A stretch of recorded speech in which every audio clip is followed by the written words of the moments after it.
And we're live. Hello everyone, good morning, good afternoon, happy time zones wherever you might be. I'm Emma and welcome back to Sunless Skies, now on part 12. This has been going for a while. First of all, so sorry I'm running so late. You ever do that thing where you get far too little sleep and then pass out playing Pokemon Snap and then wake up at 1 in the afternoon? Well, that happened, so... but here I am, I guess. Anyway, that aside, if you were here last time, you'll remember we mostly worked on a book. And let a fragment of the fungus that was living in the driver's head live in our head. So that's there now. Because, as people pointed out, I basically have a brand and its weird hostile entities in your brain. Don't know how this became my brand. Well, it's that and poor sleep. And also, we've got like 5,600 sovereigns, and I'm just trying to save up enough so that next time we go to Albion I can afford the Aggravain. So, let's see how that goes.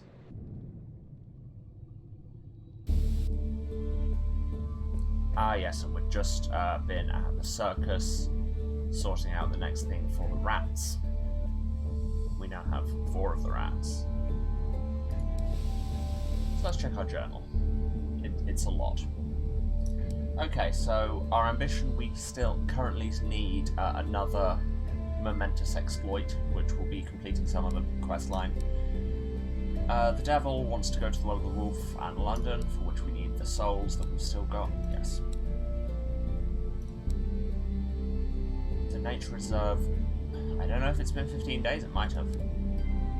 Stuff at Carolyn, stuff at Carolyn, stuff at Carolyn. Take things to Port Prosper. Go to Port Prosper and infiltrate the Windward Company for the Rat Brigade. That was it. That'll be fun. Vagabond wants to go to Atlas, these two want to go to the Blue Kingdom, which Princess wants to go to Carolyn, but also a thing in Eleutheria. Stuff in Atlas, stuff for the Office of Works. Mr. Apples wants Bronzewood for Faith's Fall. Go back to London to become a smuggler. Stuff at Brabazon. The elections in Endurance. Eagles Empyrean for the Navigator, which is in Eleutheria, so not right now.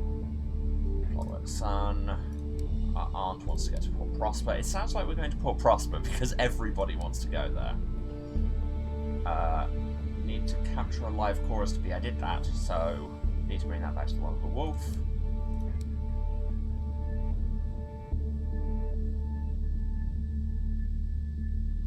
Need to get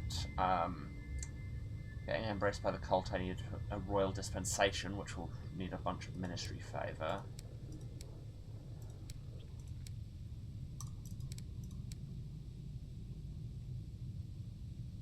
Need to find the Dismal Chamberlain, which we went down there and it was gross and red and sticky, but I can't remember what the clue was to...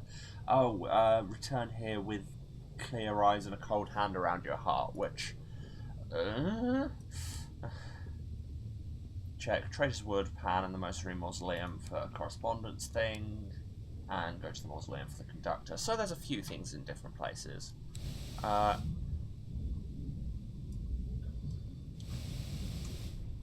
How are we for, if we go to...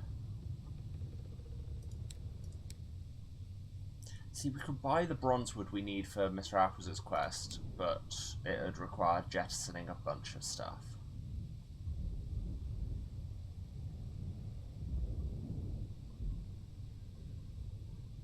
Oh yes, we had Nectar to take to Carolyn as well. So, tell you what, instead of doing that, let's head west. I want to stop in at Maudlin's so that we can become slightly less traumatized and nightmarish.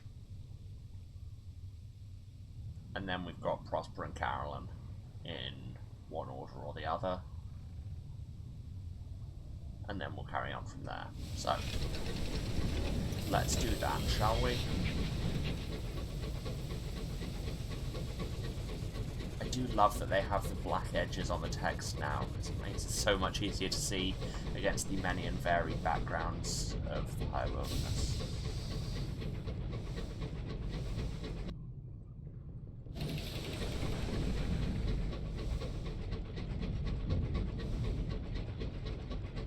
Hope everyone's doing alright today. Day, which is of course a momentous day because it's Eurovision Day, and you know, that's my whole thing. Of course, if you're watching this on the VOD, it almost certainly isn't Eurovision Day. Okay, get banging out, jerk.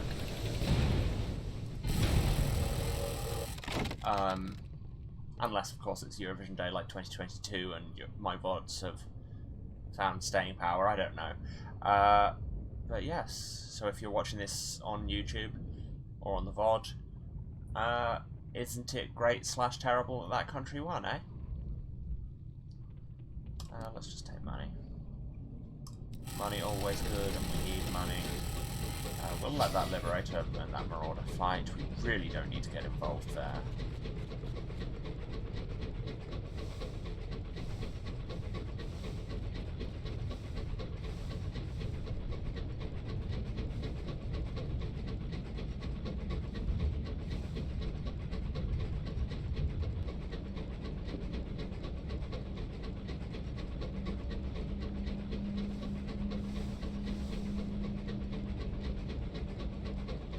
You ever think about what this place must smell like? There's so much, because like, it's treated as roughly equivalent to space, except that there is air because there's wind and everything. It's the sky, not space. So, like, there must be enough air to smell by, I guess. And there's so much space vegetation. Be a very interesting smell, I don't know.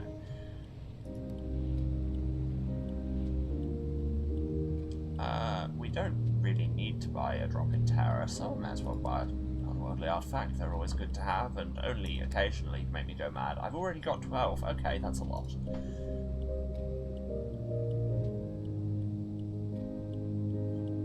Who do we want to treat us for our nightmares? Let's have our mother.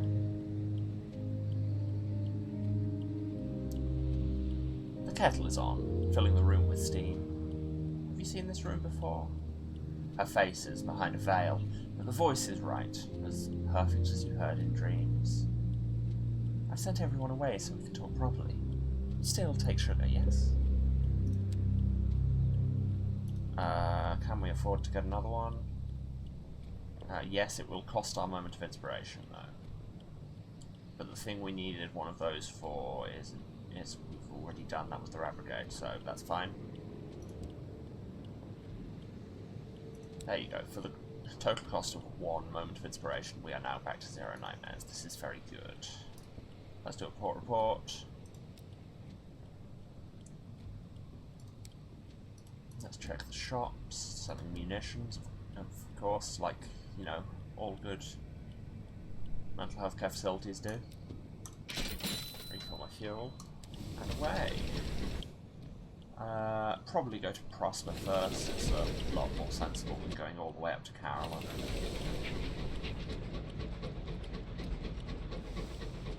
But of course, when was this stream ever sensible?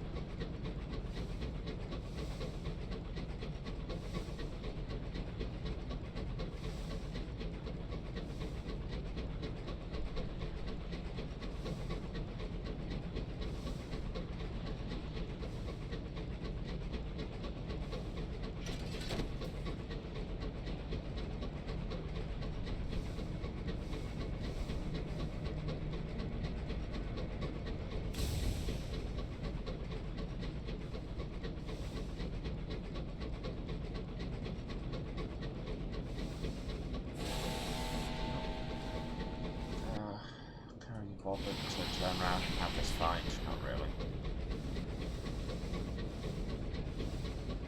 Get wrecked, I have a better engine than you, and also I'm better at driving, and also can't be bothered with your nonsense. And going this way, please do not follow me.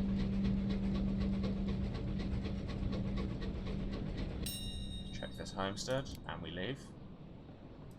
But we lost some terror for, you know, seeing a house. You ever just have that when you're on the edge of a mental health crisis and then you see a house and it's all okay? This may not be a universal experience. I realise I keep turning my head this way to talk to you all because that's the direction the chat is on my screen. It's also directly away from my microphone, so, you know, real professional hours in here. And this from someone who literally gets paid money to do voice acting. Anyway, here's Port Prosper, and here's our favourite, the Mornington Advocates band. And by our favourite, I mean my favourite, and chat can't say different. Really, I have the only vote here that matters, and we all know it.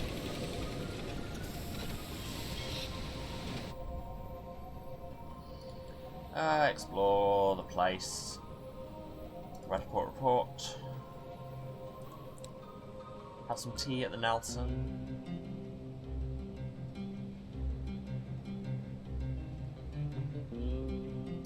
Eavesdrop. Ah, I don't get any actual information there. Oh well. Deliver the sapling knots. Get money. Deliver encouragement. Get money. Love getting money.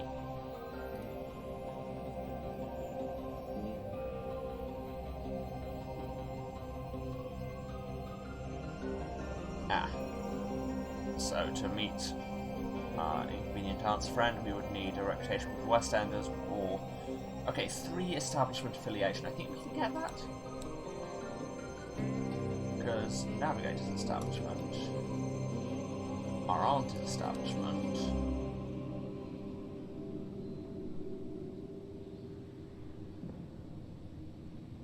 the Judicious Driver is 2 establishment. Okay, refresh. There we go. They've requested we meet the Admiral Nelson, your aunt says. You'll need to keep the right company to get in. They won't admit just anyone, she says proudly. You're led to the table. Your aunt examines the menu with a critical eye. And we've read this, but anyway. Ginger snaps, she exclaims. Goodness me. You cannot tell if this is a good thing or not.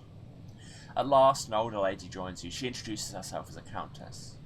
This is the last time, she says to your aunt. You're not to contact me again.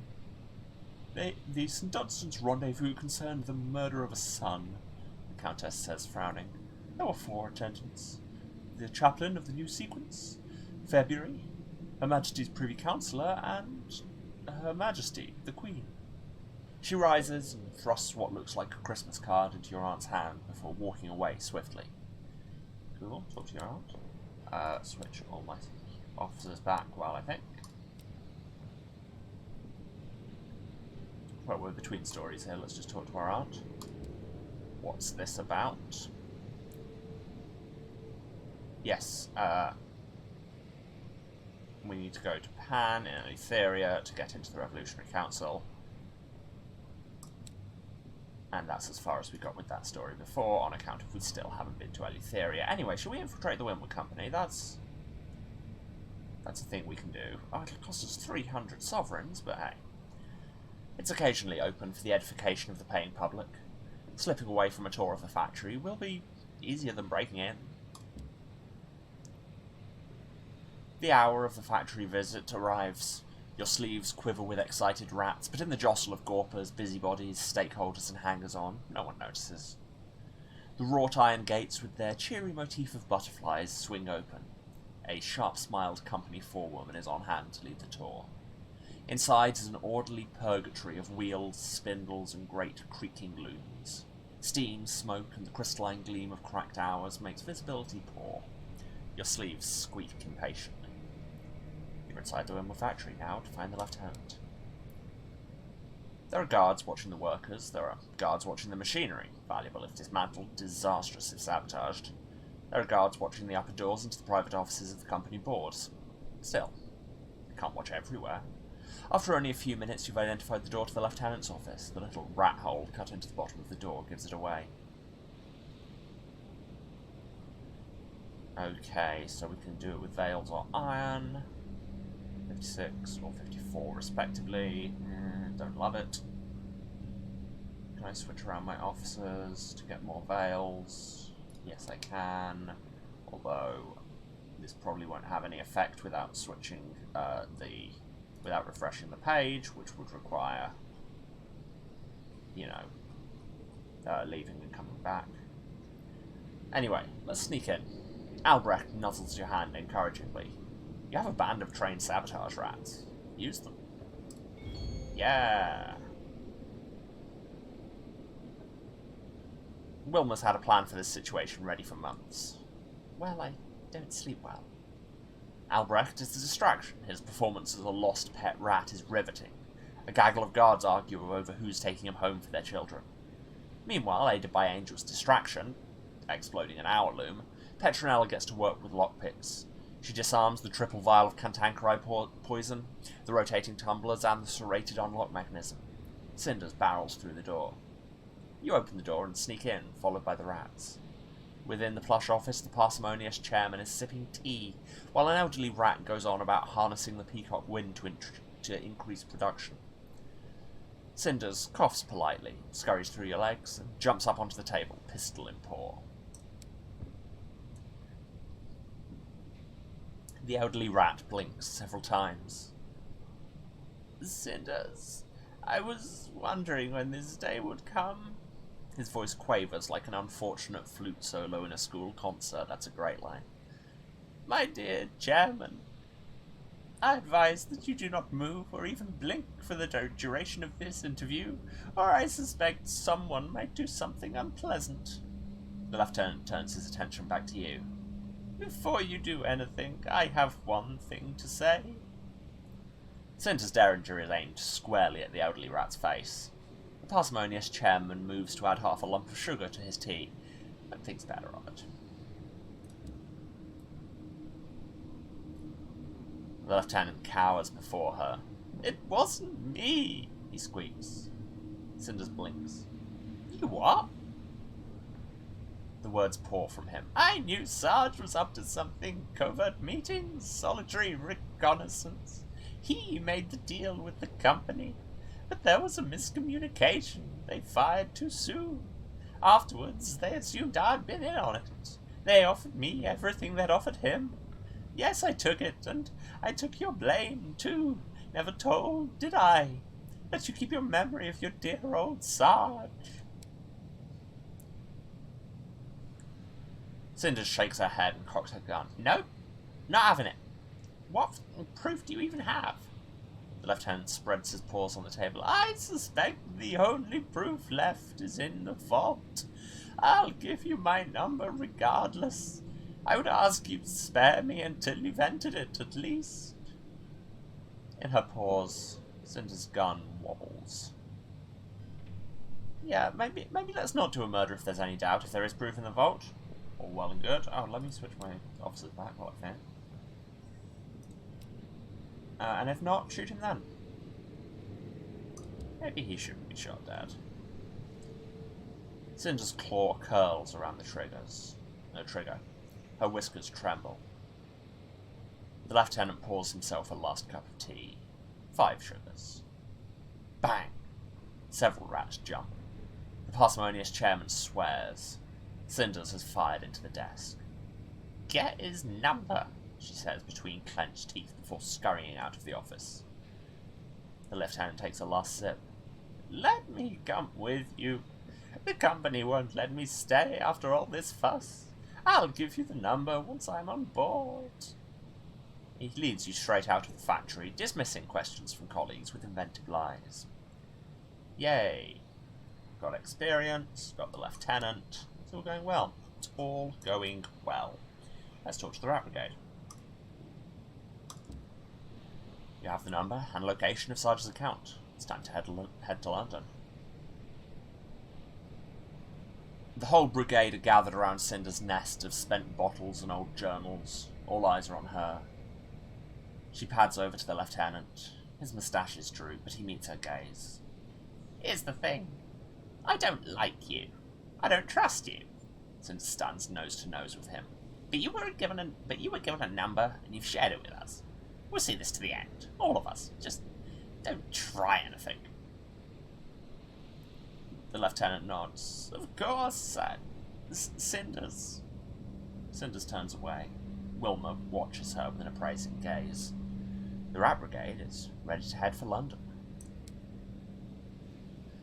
Drama is occurring. Anything else here?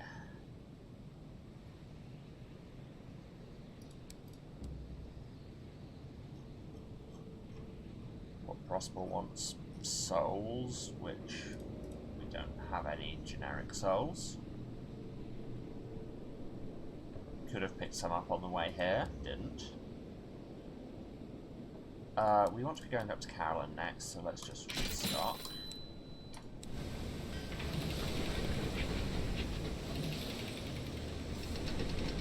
Sounds like we'll be heading back to Albion sooner rather than later. But that's fine, because that's where they sell the train I want. Am I pinning quite a lot on buying the Agrabah? Maybe.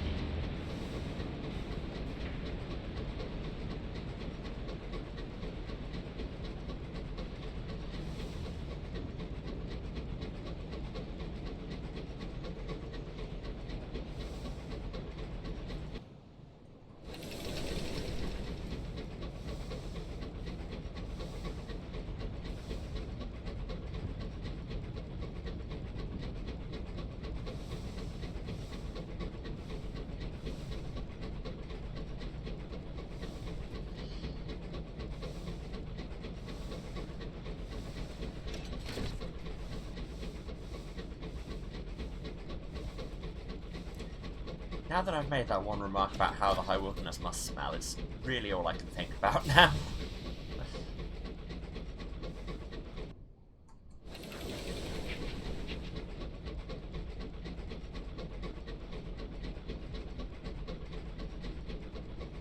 It's one of the reasons I don't like fungus stuff is because my brain likes to have weird, intrusive thoughts about it.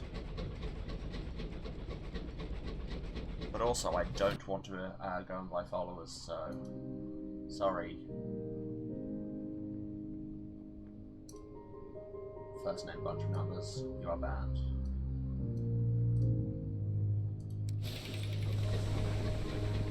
God, it's so nice being able to do that while I'm streaming now.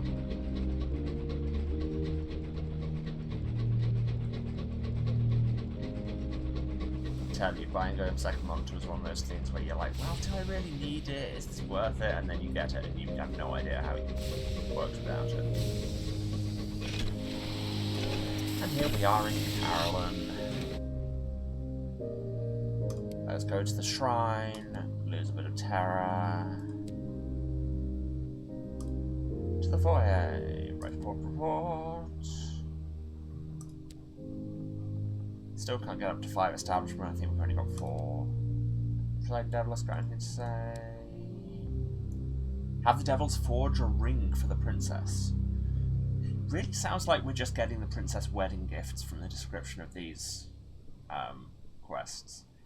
The Devils will forge a ring for the princess to borrow. All they need is the right souls, as in those of chorister bees. Well, we stole a bunch of those. The Devils set to work, the uncanny distillation of the ethereal insectoid souls, segueing into the mysteries of constructing stained glass with pure souls. The lead devil interrogates the princess as she watches, impatient. This will be a loan, princess. The ring must be returned with interest. You understand this, yes? Yes, said the princess. I understand everything. That's part of what being a princess is about. With some trepidation, the Devils pass the perfect glass circle to her. She holds it up, abruptly enchanted by the swarm of souls swirling around its interior. Okay, and there was other stuff to do at Carolyn, wasn't there? Travel around Carolyn? No, this is just the regular ones. I thought we had another thing in Carolyn. Oh, or was it just the kind of all the penitents? Which, I mean, our terror's pretty low. We could do that.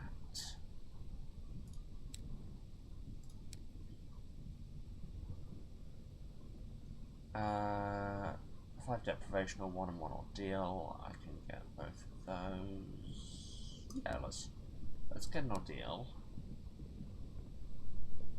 There, if we get 2 ordeal and 2 deprivation, that'll do both of these. Or, of course, we could just fail a bunch and get so much terror and waste all that talking we did with our fake mother.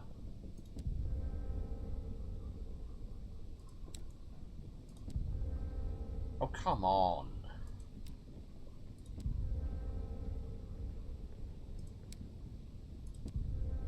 Are you kidding me? Okay, we're there. We get an ordeal. Just need one more.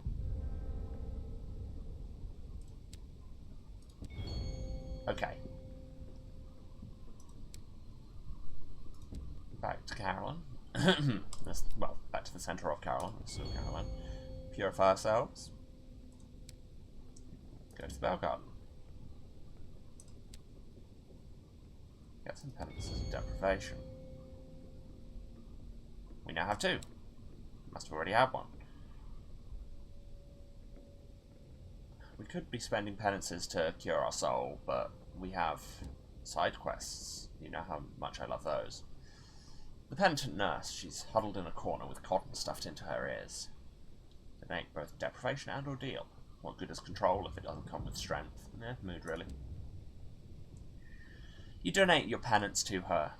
She struggles. The penance was painful to perform, and it's not easy to receive either. On the way down the staircase, she tells you about the hospital where she used to work, administrators who stole from the medical funds, doctors who drank before surgeries. Some meant well, some meant poorly. I can't say I did much about it.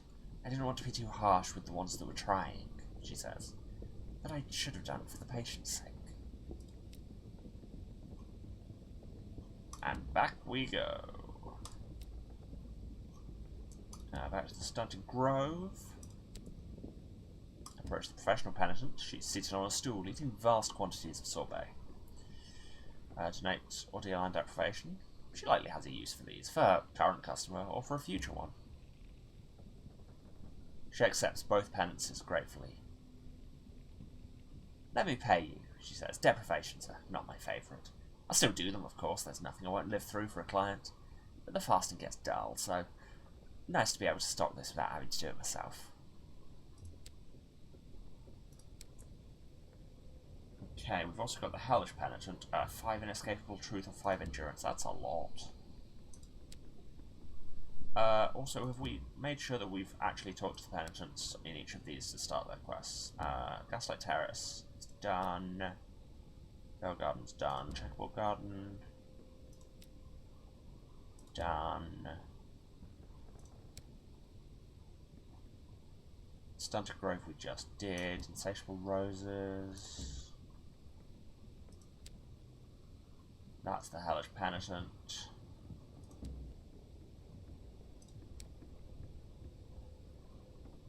Glass statues.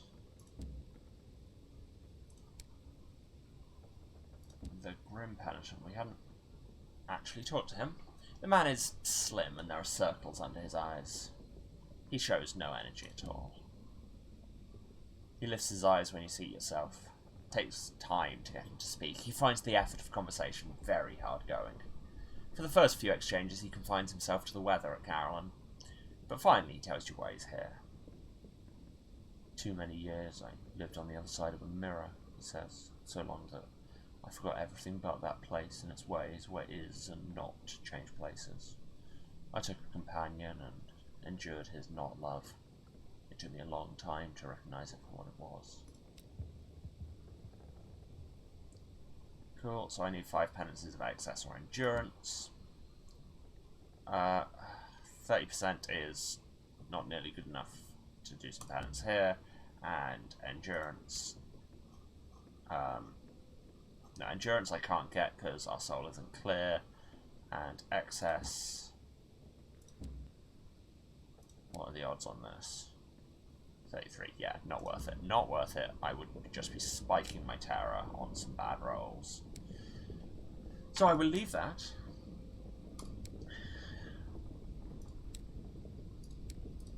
Ah, that was the other thing I wanted to do, was give them some nectar. 240 a bar, a gourd. And they're selling it for 120. This is bad economy. Just generate money for ourselves. Oh, and there's souls here. I need 3 jumbles of souls for Port Prosper, and they're only 55 each. So...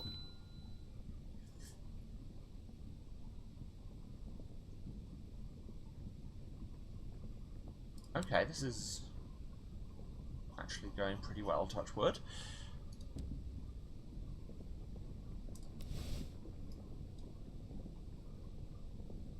Okay, I think next we head up to the nature reserve. Because we've got a couple of things to hand in there. Then we handed our port reports at Winchester, then it's back to Prosper, and then to Albion, I think, is where we're going with this. Of course, plans may change, and I use the word plan quite wrongly, because that's not what we do here.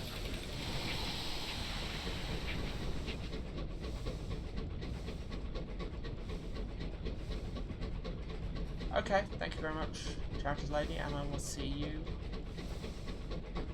I'll see you around. You know this, I'm on Discord. Yes, I will drink water, I promise.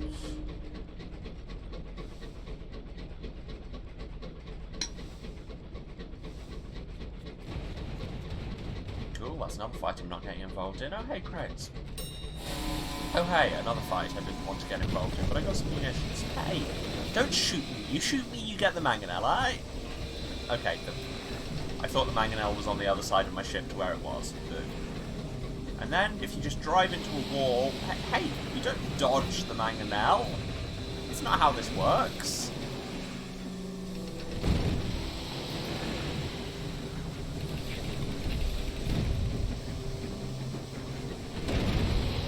There you go. Have we learnt anything? Got some money. Dodged the wrong way, took some more damage as I crashed into a wall this time. Maybe I have become the Summit Explorer.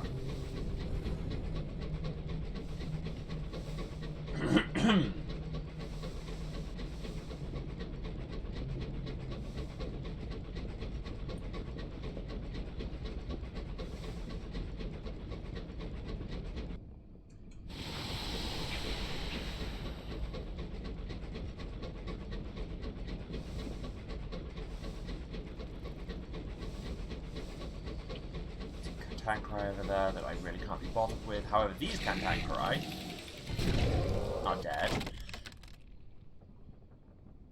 Money or experience in a Sky Story. Well, we're nearly leveling, so I'll take the XP. We need 589 XP to level. So, you know, Hot Take will be doing that today. Is that not really what Hot Take means? Correct. But here we are. I am the one on this stream who actually says words. You just write them on the screen. And thus, I have all the power when it comes to things that I say. I mean, ultimately, I guess I do anyway. I don't know where I'm going with this, I'll be honest.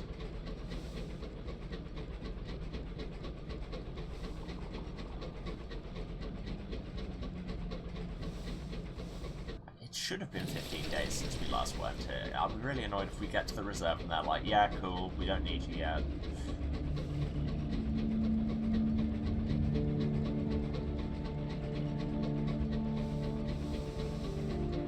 Let's try and take that turn a little bit sooner than it actually existed in the physical plane. That's the real lesson here, is that I should be taking routes that exist in physical reality rather than the ones that exist in my brain. Because as we've seen on basically every game I've played, my sense of direction is not a thing that so much exists.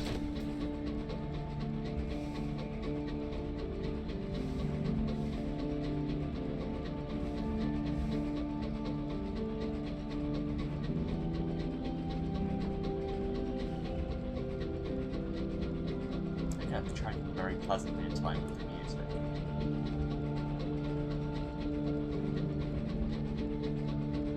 I was about to say maybe it isn't for y'all, depending on stream delay, but no, the chugging and the music are coming from the same audio source. Why would there be any delay between them? I know what I'm talking about, honest. Anyway, here we are, back at Ledbetter and Stainrod. Lose some terror, always good.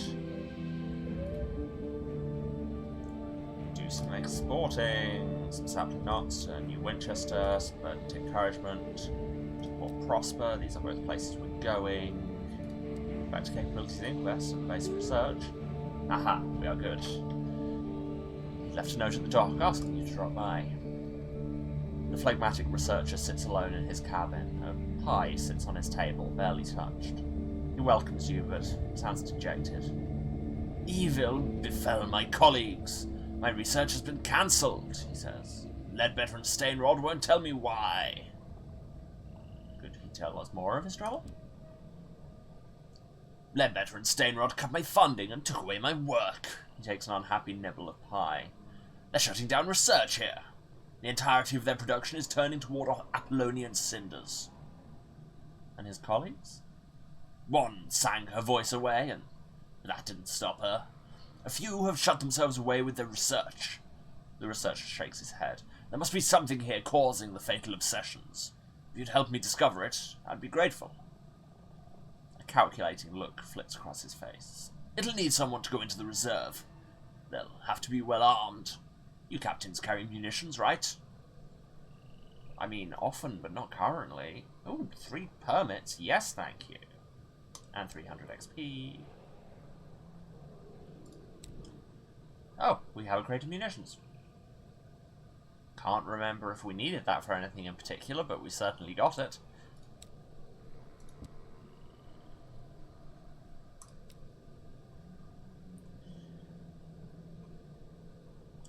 Yes. So, all his comrades took ill. He's attempting to uncover why. He seldom uses his laboratory now. You'll find him in his cabin.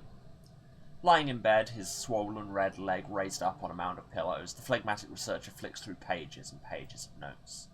Something in the reserve has driven my comrades to madness. He raises himself up to look at you. You'll need munitions if you want to help. Let me know when you're ready. I'll give you the best map I can. Enter the reserve. You'll be going alone. You'll have only your wits and your weapons. The researcher passes you a map of the wilderness. It looks like the work of a child. The man who made that was one of our best scouts, he says proudly, but our worst cartographer. He died from climbing too high and the inevitable fall.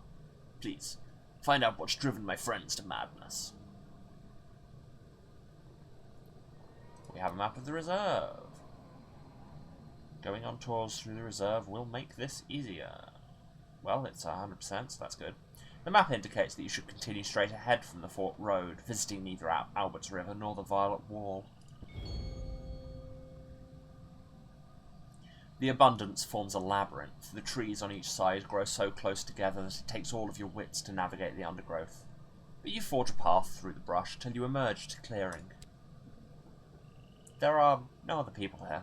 It's just you and the birds and flowers, trees and woodland creatures, streams and bumbling insects. Any evils are insidious. Be on your guard. This clearing is filled with powder blue mushrooms. They sway gently in the breeze. All other routes are guarded by fierce thorns. The only way onward is straight through. 100%. I like all these 100%s. A hideous smell permeates the air. See, told you it'd be all about smells today. One powerful enough to knock a weaker-spirited captain down. As you pass a human-shaped fungal lump, it's hard not to consider that that may be exactly what has happened. When you finally reach the other side, it's some time before you recover from the olfactory bombardment.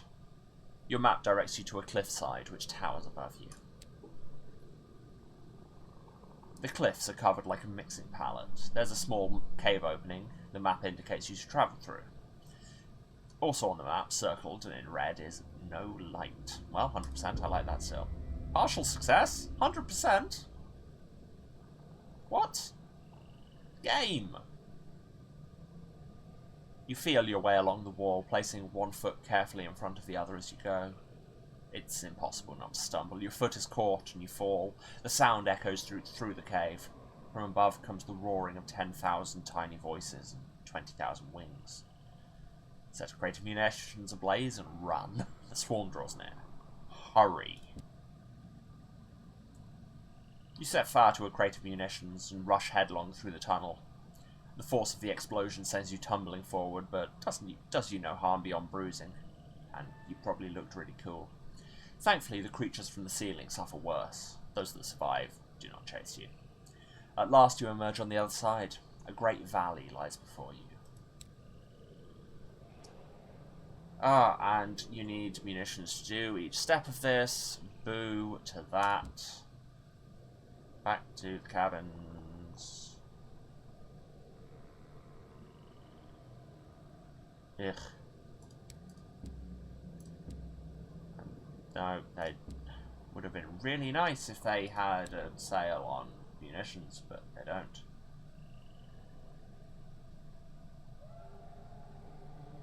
Where do they sell munitions?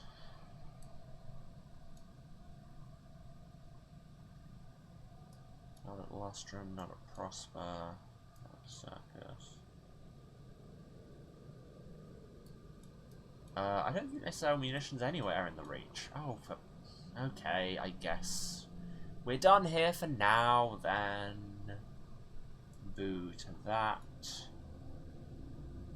So I guess it's to the next part of our vague non-plan, which is to turn right around and dock again because you didn't buy any fuel and supplies, you idiot. Yes, I could have just headed south and trusted to hubris, but, you know, occasionally I have to actually do the thing where you buy the thing. Yeah, there's a sentence I just said. Certainly a collection of words in any case.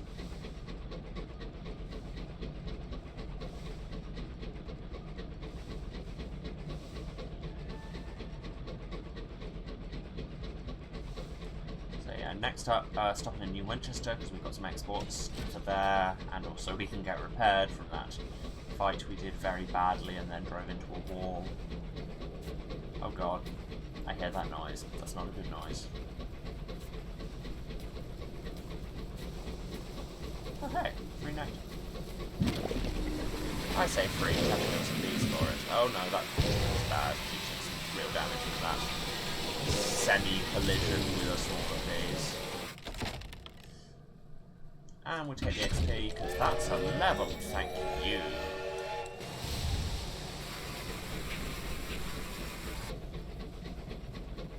That was a weird audio bug.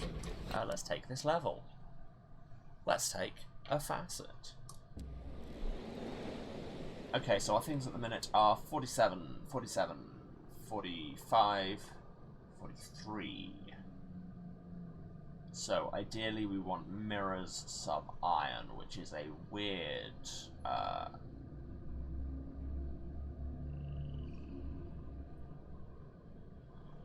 combination is the word I was looking for. Cool, cool, cool. I can speak English. So we could have a coterie, which would get us -1 nightmares. We don't have any nightmares at the minute, but it does have Mirror's Sub-Iron available. A correspondent, basically being a postman, a spell in prison, family footsteps, or a house of cards. You've always been a gambler. Yeah, we said Mirror Sub-Iron, we'll take Mirror Sub-Iron.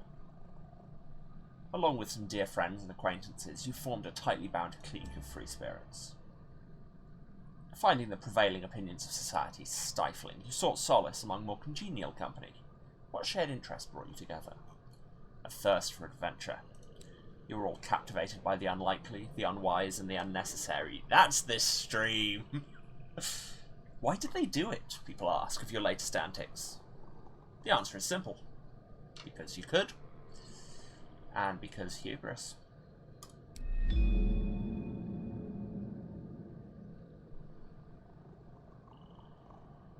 Oh, thank you very much. Yes, it's, the ears are actually... They're like an official bit by the same company, but you can either buy the actual Ultimate headset that has them built in for a lot of money, or for significantly cheaper, you just buy the regular one and then buy the ears separately. So they're just kind of tied on. But yes, it is good and has become my brand, which there are worse things to have as your brand, I suppose.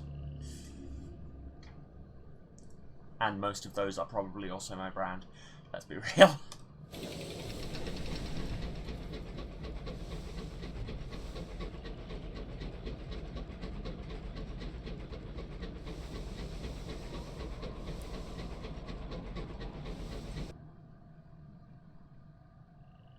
No, we don't want to go this way. Turn around, much that's not a thing I do. Insert Bonnie Tyler meme here. Dang it, now that's going to be stuck in my head all stream. But hey, you know how it is. Every now and then.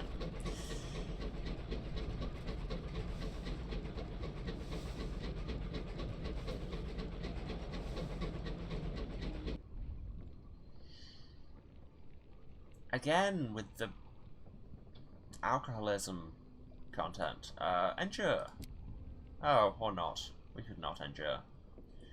Your doubts are hungry tonight. They seize on your past decisions one by one, worrying at each like wolves at a lamb.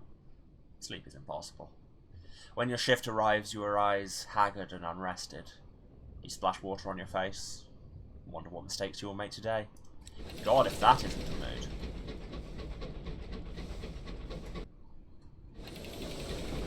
No sleep, only anxiety.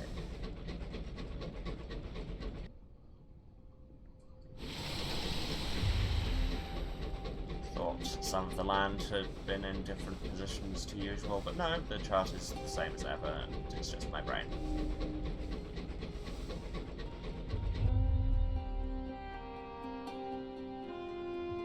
You hear a disturbance, and oh dear, it must be the dog again. The baritone percussion of his barking echoes through the locomotive.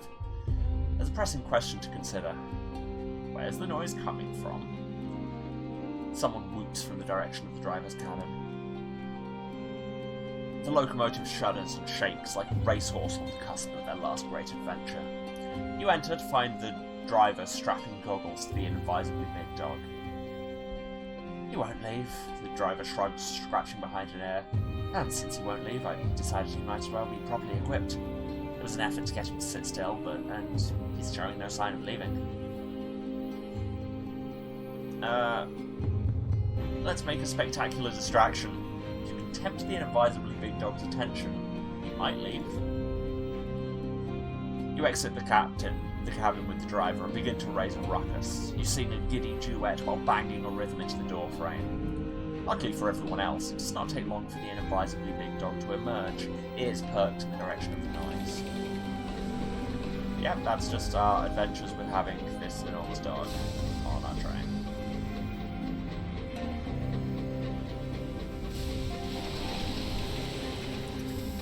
Stop in a victory hall, hand in the floor reports we've been picking up. Because that's 700 sovereigns. Okay, yeah, we're desperately... no, not desperately, that was a word that it said in the text on the screen. Definitely buying the Agravain today. Calling it here. Don't know if that was a graphics artifact or what, but we're going away from it, so that's all good. And directly into the edge of the platform. Good job, me.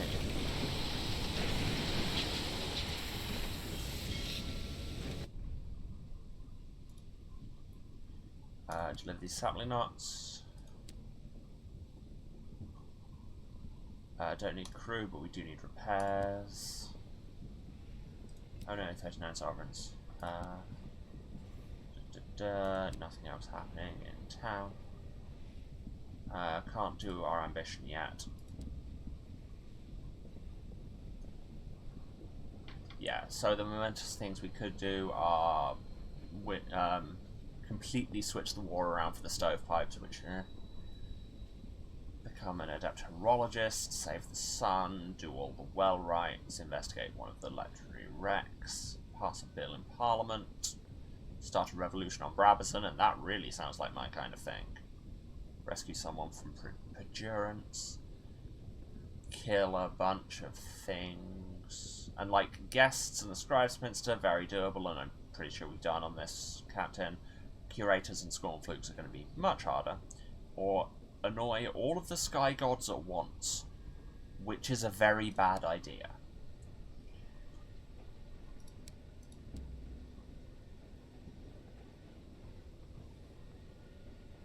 Oh, they're doing Lostrum wants munitions again. I mean, I'm not going to take it because I don't have any munitions and I'm not going in the direction of Lostrum. But hey.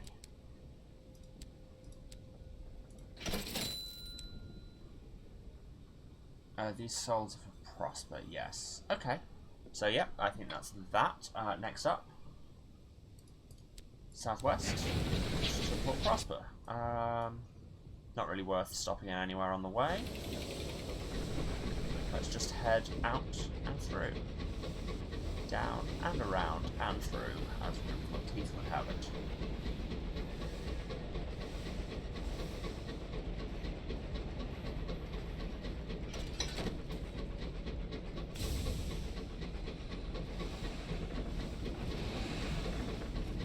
Are you having trouble with the concept of a bridge, my dude? Keep trying, you'll get there eventually. I won't see it, but I have every faith in you.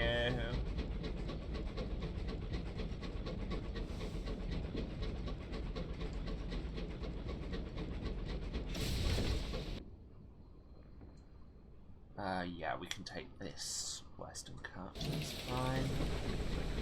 So it's around this next island, and then west. Takes out my moorlands.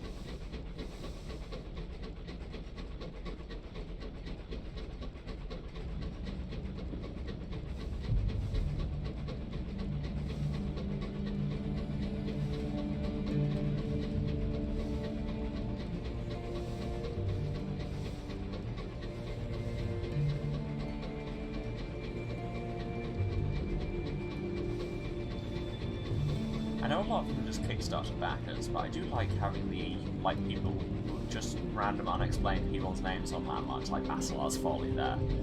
It's really evocative without having to actually put any story into it on the part of the writers.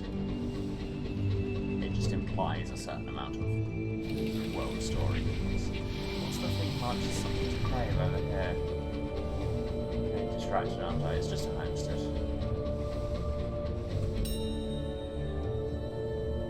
Trade gossip for supplies, that sounds like a thing we'd do.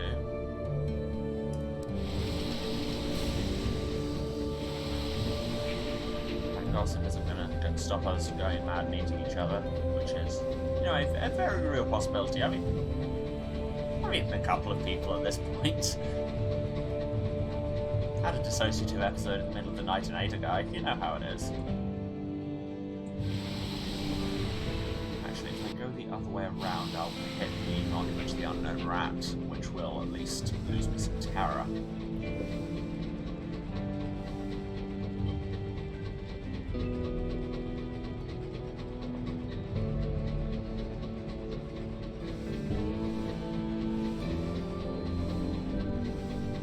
Memorial, not monument. That's the word. It means basically the same thing, and it's got a couple of ends in it. Thus, basically the same word, right? I did languages degree, that's how it works.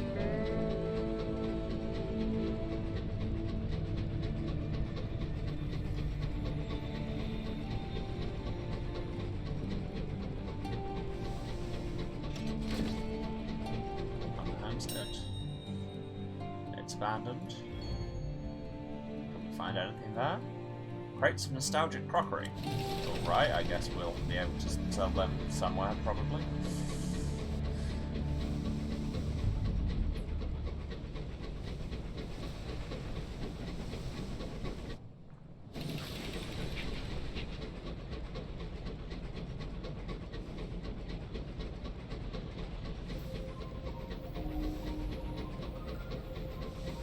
assaying, so we can't investigate that.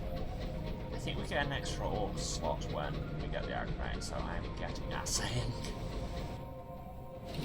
I don't know how mechanically useful it'll even be, it's just we seem to run into so many things that want it.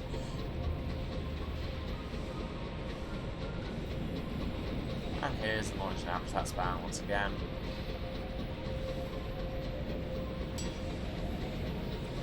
Glide. Dock.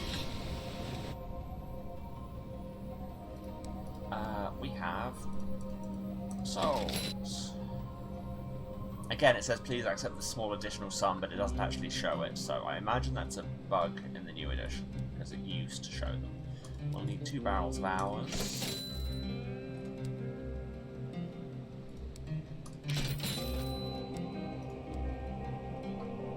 Relay.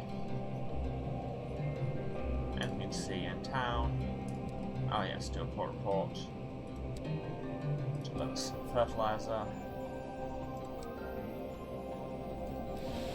Oh, keep moving, keep moving.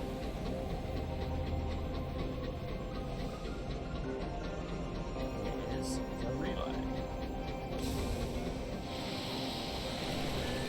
No, that's the wrong way to dodge. Just forget how to drive while right outside a platform so that everyone in the station can see you and laugh at you. You know how it is. Up to customs, nothing to declare. Back to the engine. Travel second class because these permits are harder to come by than ours.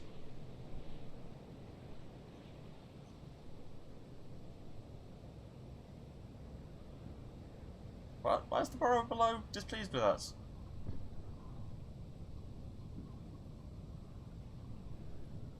Well, that's what I get for travelling second class, I guess, is I've somehow pissed off a god. Anyway, let's get over to Albion, shall we?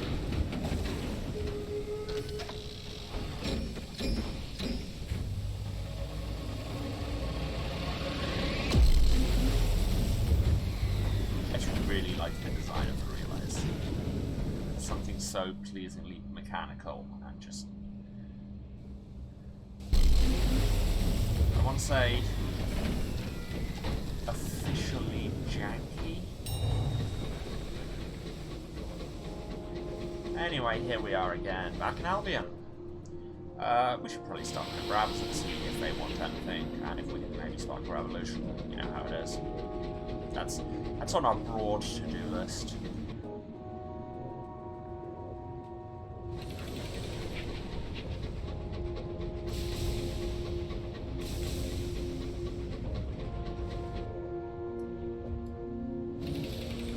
So our next thing will be going to London, I suppose. We've got quests to hand in there and a ship, not a ship, a train to buy.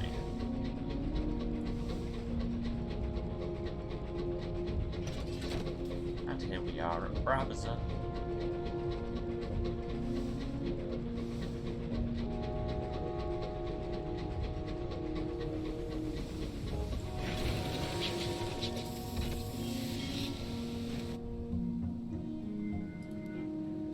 People being released. Let's help someone with the paperwork and fail and probably make it worse.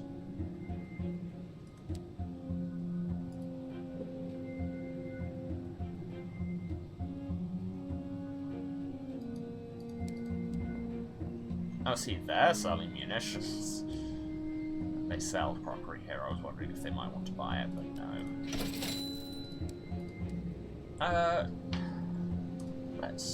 Let's join a tour and see if we can do anything.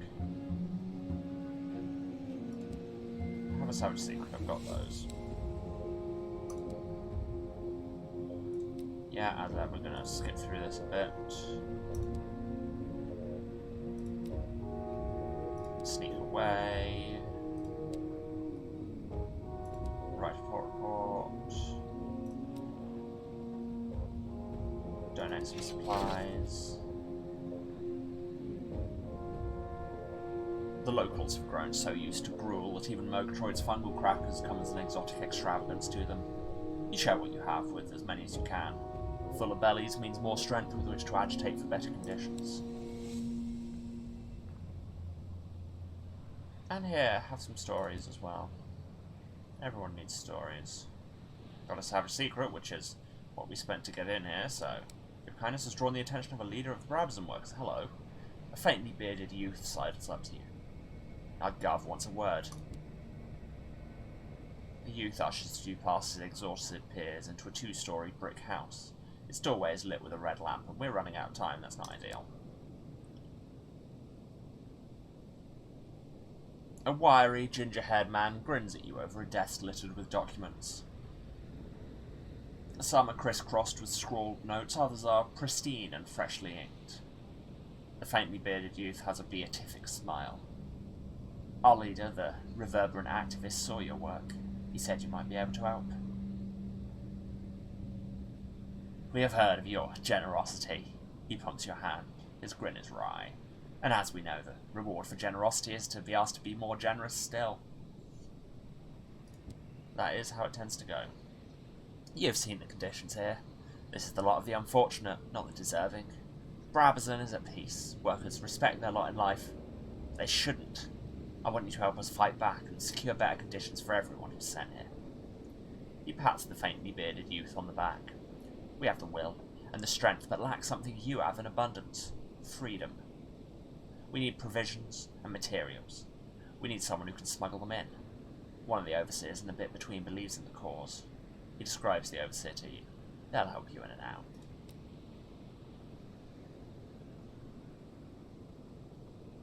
Okay, but how do you assist?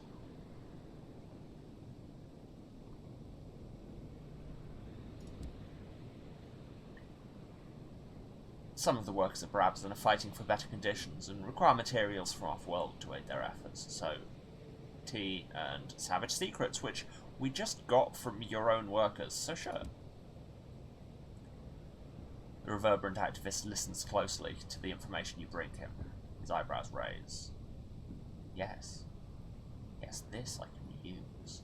The carriage clock is silent. That's not good. That's not good. This will have to wait for now. You're out of time. Horrified, the reverberant activist points to your carriage clock. Captain, you must go. Quickly. The faintly bearded youth hurries you through the back streets. Return soon, he exhorts. He taps a coded knock on the heavy double doors to the bit between. They burst open before you. The sympathetic overseer lets you out. You're lucky. There's often a bit of reserve just in case, but it's cutting it fine, and then there's this. He shakes his head sternly.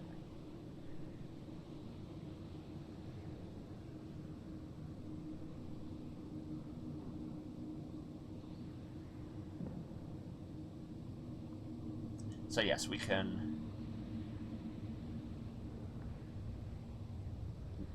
now, instead of going through tours, we can speak to the revolutionary agent and just go straight to the revolutionary hideout whenever we need to. That is very useful, and it will be cheaper. So they want tea and they want information. We can do both of those, and we are officially working for a revolution. Which is good, because workhouses are literally a crime against humanity. Don't at me.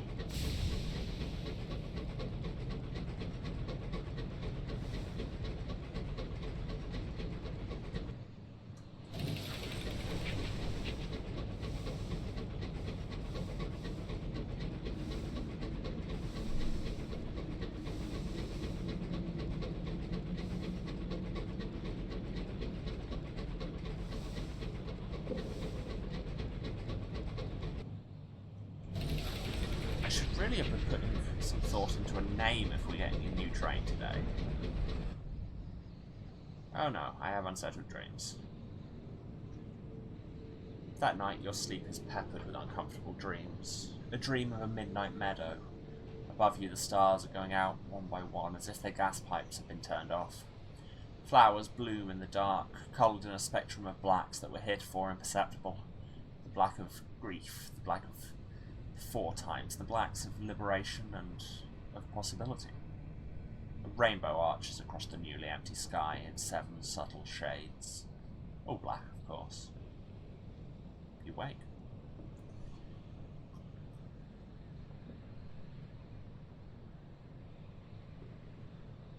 That sounds interesting. Makes sense of the dream. It gnaws at you. It recalls certain eerie tales you've heard in the sky. How do they fit together, like the pieces of a puzzle, of a perilous puzzle? Trade 3 towers of terror for a vision of heavens. You will gain terror. Okay, not much though. How neatly the tales in your dream fit together, but the revelation is not a satisfying one. It only hints at something grander and more terrible still. Because if these awful things are true, then the world that permits them must be more awful still. Again, a relatable mood, TBH.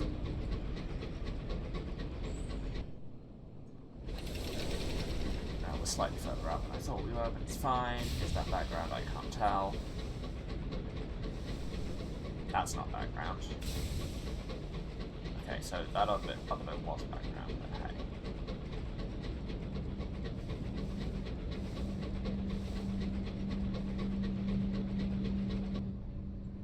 Oh, and there's discontent.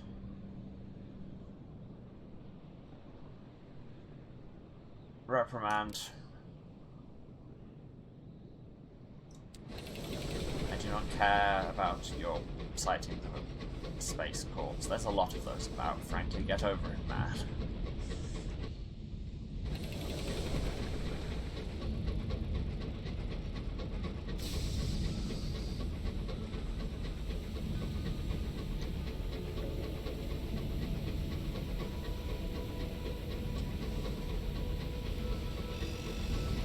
Having trouble with the concept of the corner there, my dude.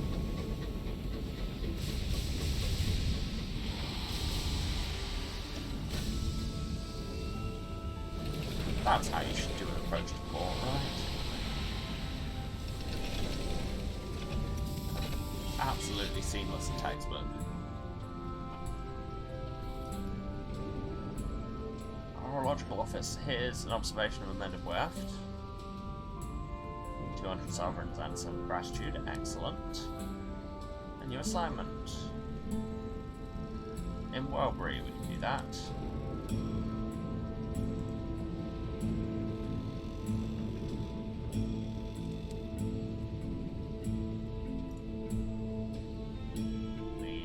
Don't have the stuff for the Office of Works because they need hours. Now we need 16 gratitude for a royal dispensation, so we better start turning our poor reports here as we said. There you go, we're up to 7.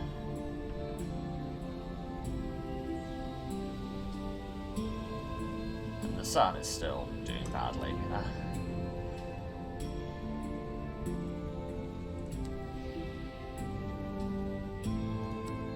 Good. Now on to London proper.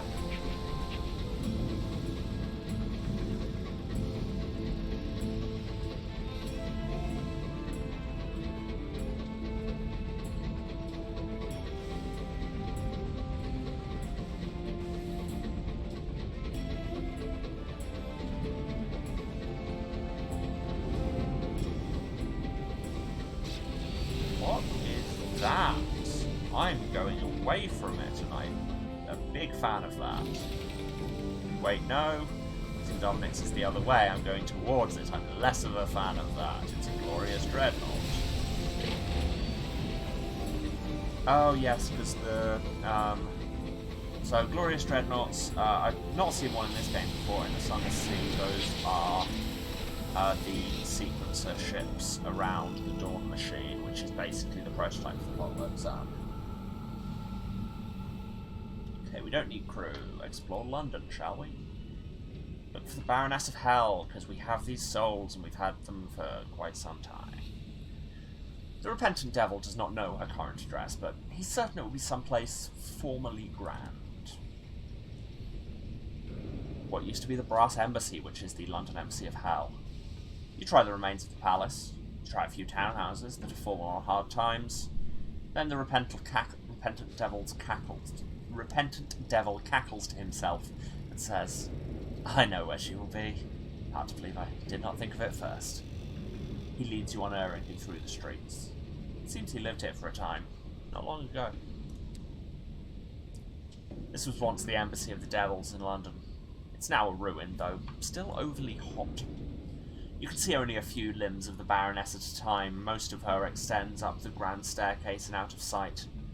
The downstairs portions are plated, iridescent on black, something like a widow's ball gown if it were made entirely of beetle.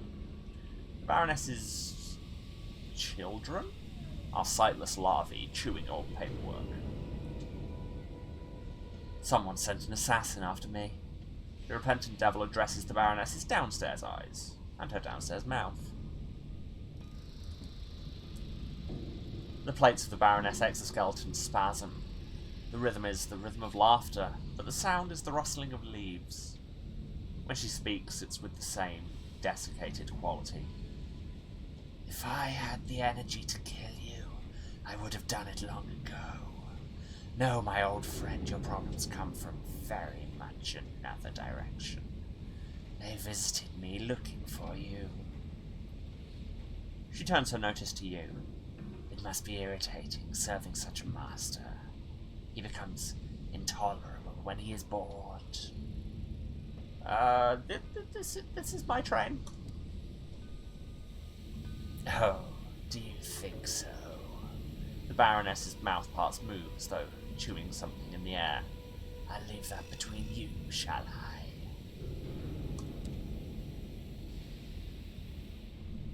Let's talk about the person who came for him. What was their intent?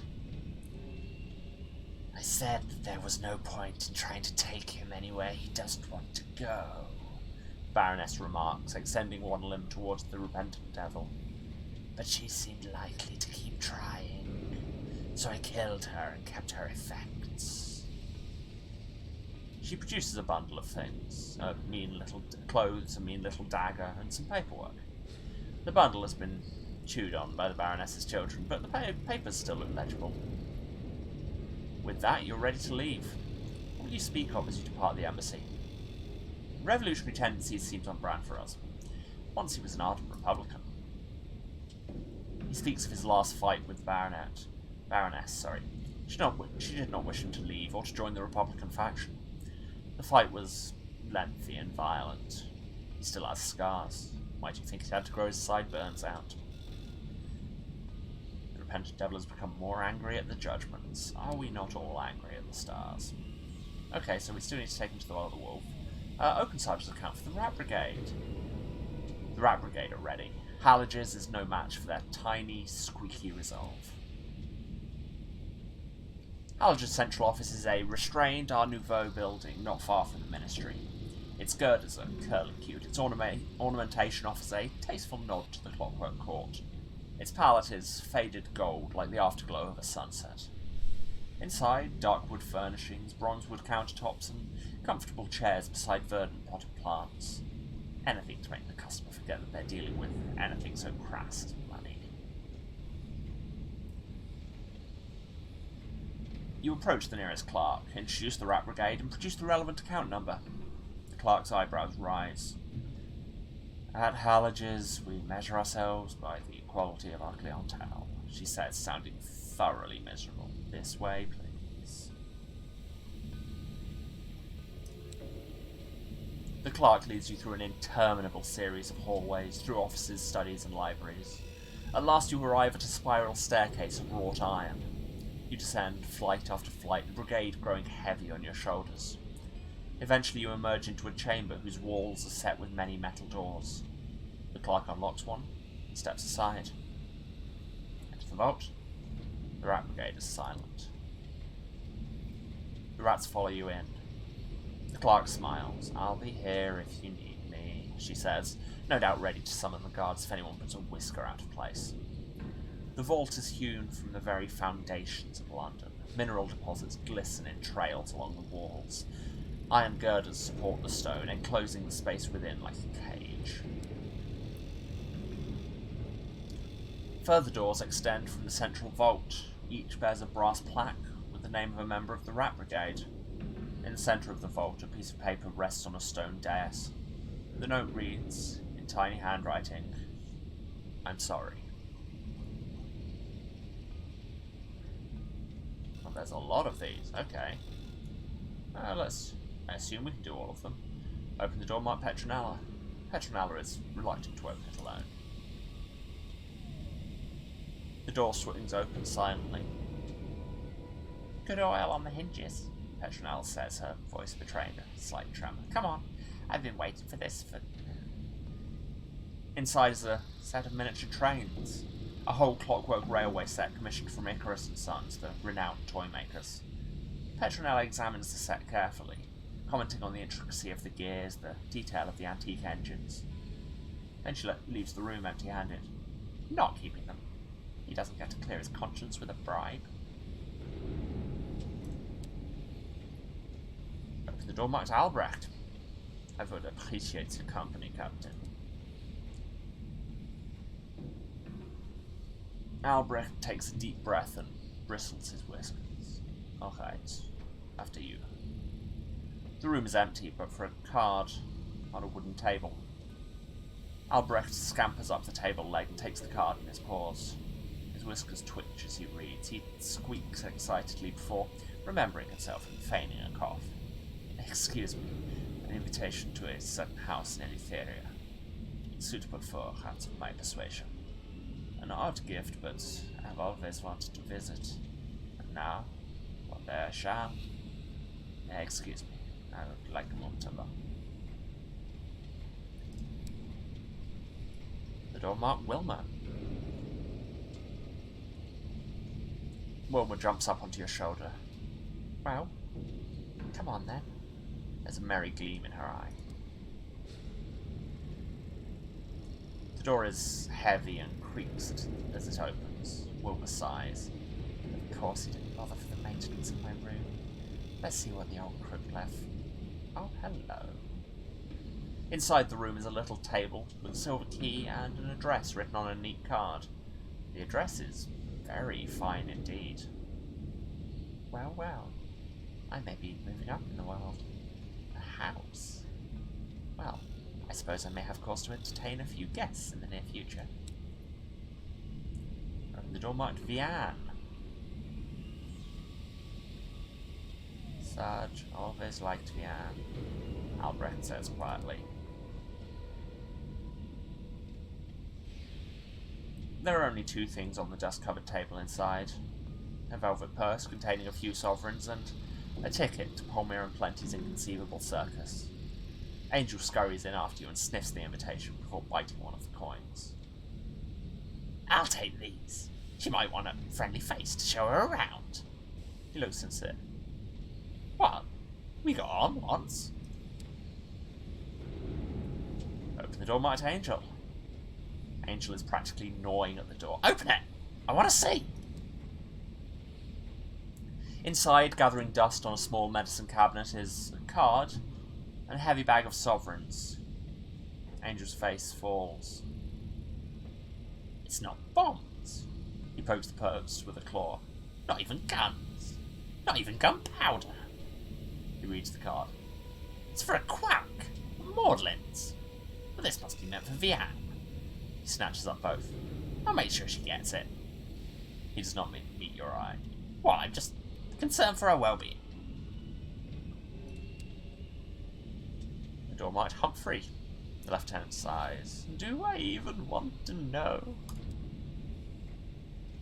The room contains nothing but a casket. Inside is a mouldering hamster corpse and a deed from Lovelace and Fedlock, pet procurers. The lieutenant reads the deed and snorts. This is supposed to be my grandmother. Turns out I am a pedigree after all. He closes the casket firmly. Let's leave. Not like I can make any use of it. Open the door marked Christabel. A long-range gunner. She died on the blockade, says Cinders. Guess Sarge thought she'd make it. Inside is a collection of faded dolls and a bottle of wine. They're arranged in a circle as if at a tea party. Christabel was always lonely, says Cinders. But she hated people. Mood. Open the door marked Sebastian. A quartermaster. Albrecht's mate didn't make it, Cinders says. Inside is a golden ring and a set of expensive dishes, complete with several mouldering recipe books. The ring has dulled. Cinders closes the door behind you. Best Outbreak doesn't come in.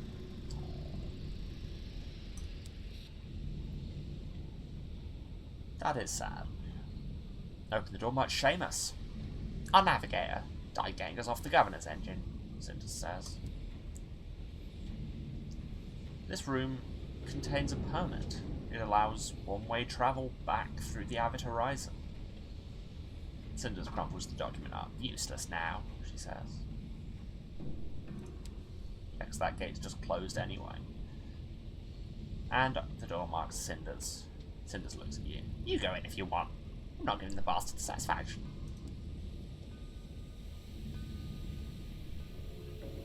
The door creaks open. True to her word, Cinders remains outside. Go on. Curiosity kills cats, not me. Inside is a battered insignia, 2 tiny pearl-handled revolvers, and a note. The note reads, I'm really sorry. The reverse reads, take care of them. This has been scribbled out and replaced with, look after them. This too has been crossed out. The final version reads simply, I'm sorry. The insignia is of sergeant rank. Cinders asks you to close the door behind you. And we're done. You've seen all you care to of Sarge's bequest. This will bring the story of the Rat Brigade to a close, and I will stop having to remember all their voices.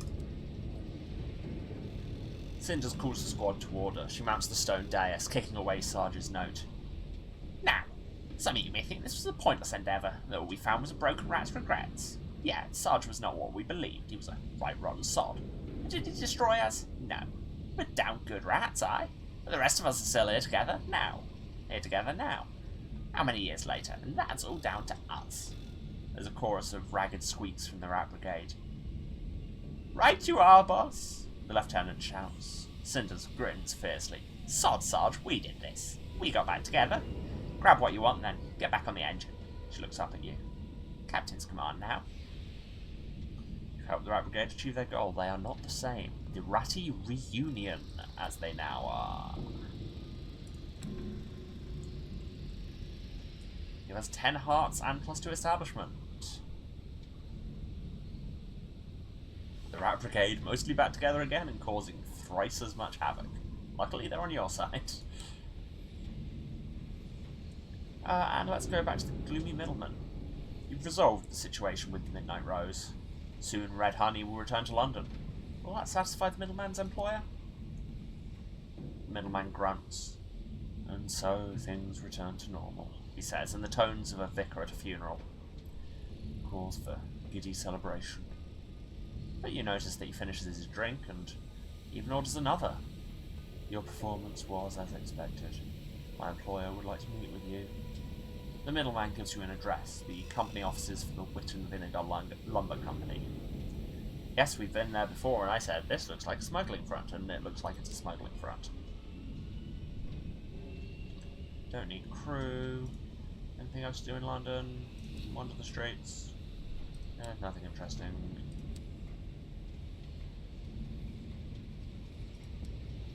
Steam and Sapphire Yards, anything from the stalwart bookkeeper? Oh no, we don't have any port reports to give in because we're giving them to the ministry for now. Anything at the tobacco shop? No. Don't need to repair.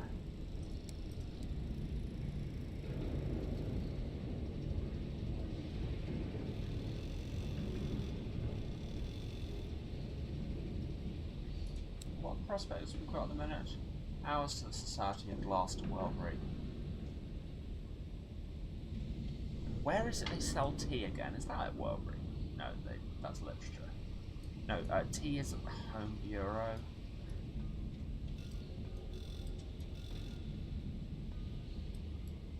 Yeah. But we could get tea to the Home Bureau, tea from the Home Bureau to the Clockwork Sun, and then from there, Glass over to Welbury. That seems like a solid plan, so I will take that. Bronzewood would mostly mean going back to the Reach, which is not a thing I can do right now. That's fine. I will sell these 2 things of crockery and 1 thing of chorus nectar that we don't need for anything in particular. Watch us immediately need it for something. Oh no, we are damaged. But paying to repair the damage would be the same as the difference. Anyway, okay.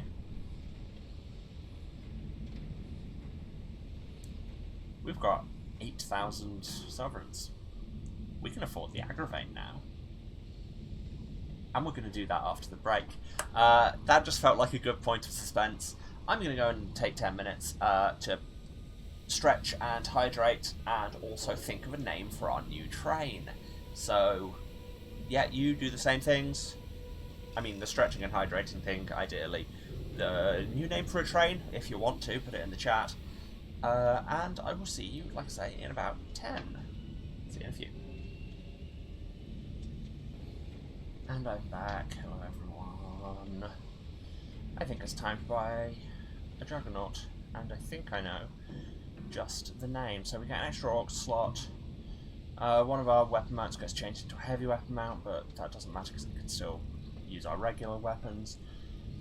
30 more hull, 3 more base hold, 2 more base crew, but worth fuel efficiency. And it will be called, and there's nobody here in chat to stop me, but I don't think you would, the Hydrated.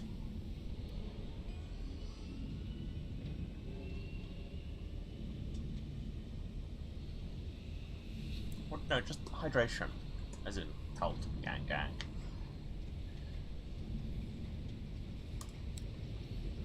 Yeah, the cool train doesn't start with full like hull because of the shielding getting re-equipped. That's annoying, but here we are. Luckily, I've got a bunch of money. So first up, back to the train yards to get repairs.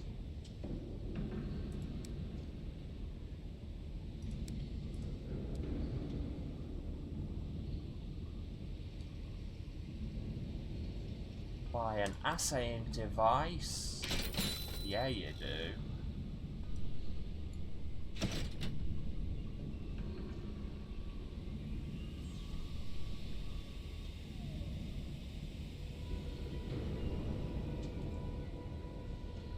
If I wanted, I could also get a better shotgun. Damage 24, range 350, heat 30. So... oh, it's just lower range, lower heat. That's not great. I mean, if I wanted to just get close and blast the hell out of people, I could do that, but... And all of the actual... oh, they've only got one actual heavy weapon going. And that would require 45 veils, which I don't have.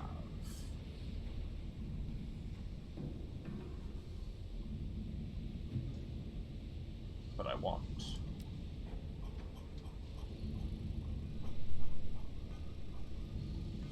But that's fine, we can go with what we've got for now.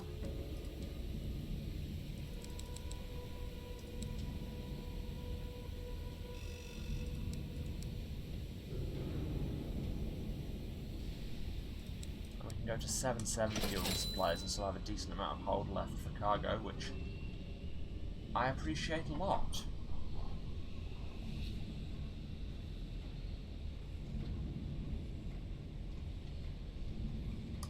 Okay.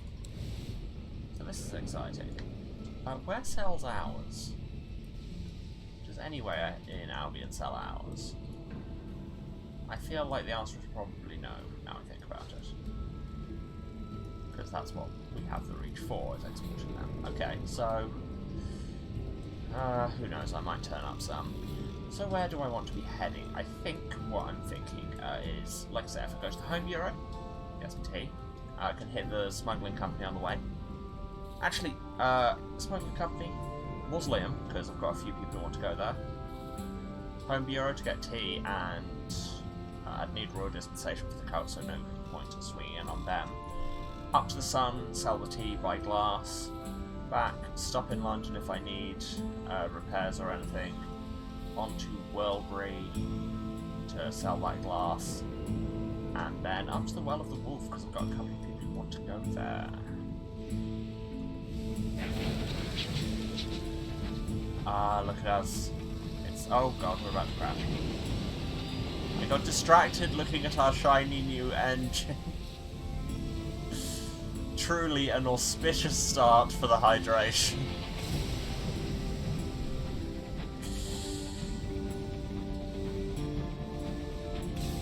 Okay, no, I'll be real, I don't like it being the hydration. Can we not rename? I thought we could rename them.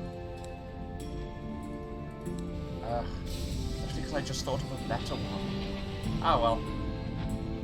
Guess that's what we've got.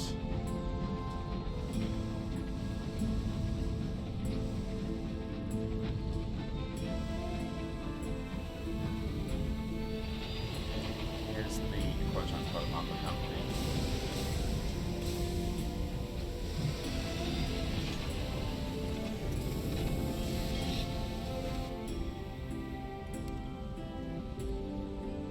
The Vinegar Company is owned by a blind bruiser. Oh, hey, he's back! He was the thing in Sunless and briefly in Fallen London. He keeps an office above the warehouse.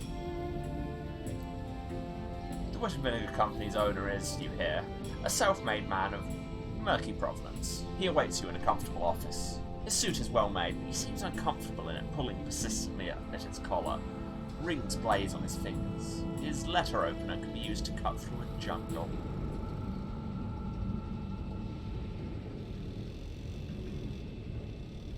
Yes, so if we'd taken Mentor as one of our facets, he could have been that Mentor. But he didn't, so it's fine. He shakes your hand. Ah, Captain. It is immediately apparent that my factotum did not exaggerate your virtues. Why, I have never known him to be so effusive. Giddy he was, like as a bonny child upon Christmas morn. Allow me to furnish you with your libation of choice. He keeps a comprehensive drinks cabinet. After you've both drunk, he speaks again. Now that we are friends, I have a question. Have you considered a career, he pauses dramatically, in smuggling? The fortune, the excitement, the romance. One step behind glory and one ahead of the law. An hero to the untrodden and a plague upon the revenue men. Or perhaps you are a person of pragmatism and as such whimsies hold no allure. In which case, my dearest, ask only this. How do you feel about money? I do like money. Money bought me this shiny new train.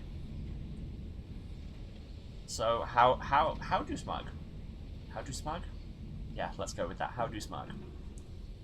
Damn it, that's going to be the episode title now, isn't it?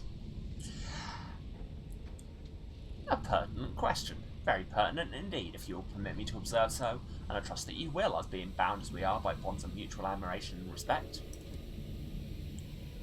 All that is required, if I may be so immodest, is a word from me in the right ears.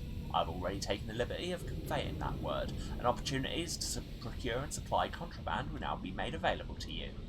In fact, there's a juicy little opportunity waiting already to carry a consignment of materials from London to Pan. I would encourage you to snap it up. I'm sure you have further questions, being as perspicacious as you is. I will strive to answer them. If you choose, you may now become a smuggler. Yes, more questions, how do smug? The blind bruiser reclines in his chair. His ringed fingers fidget with his glass of port, with the ledgers on his desk, with his alarming letter opener.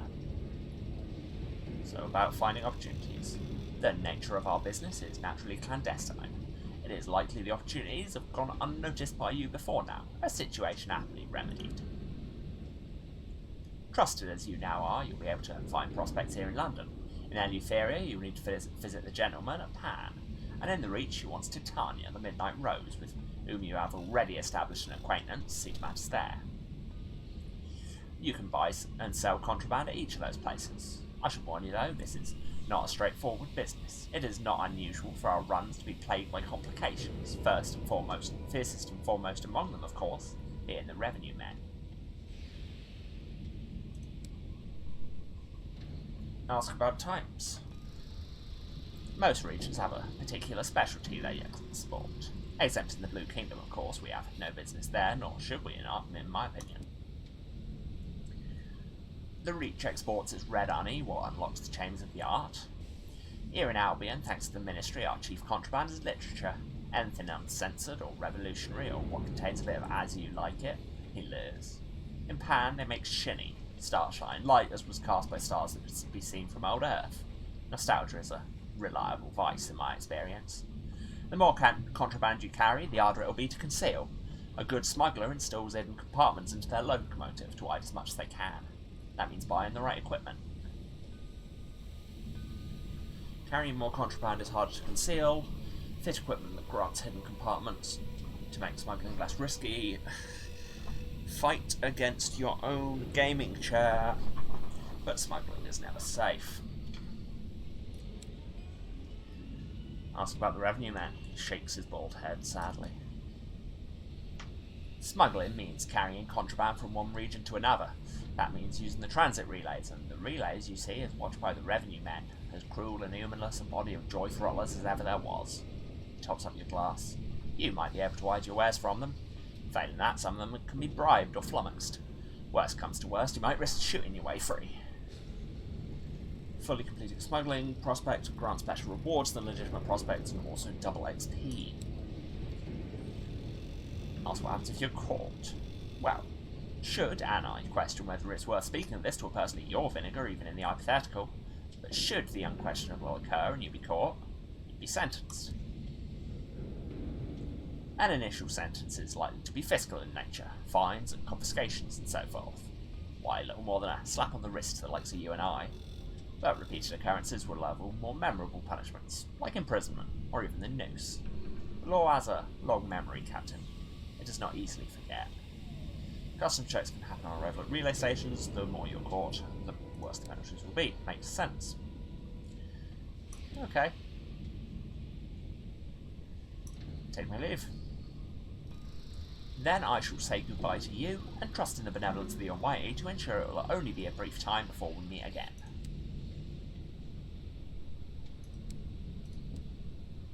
Smuggling prospects available. 7 trunks of illicit literature to Achilles. 5 to Eva's Empyrean. Here they sell illicit literature. And concealed cavities, which would require taking away some of our plating. Ooh, although I think... Ooh, hello. Oh, I want that. Mining and hidden compartments. But then I've got Proserpina, which is also giving me 4 hold.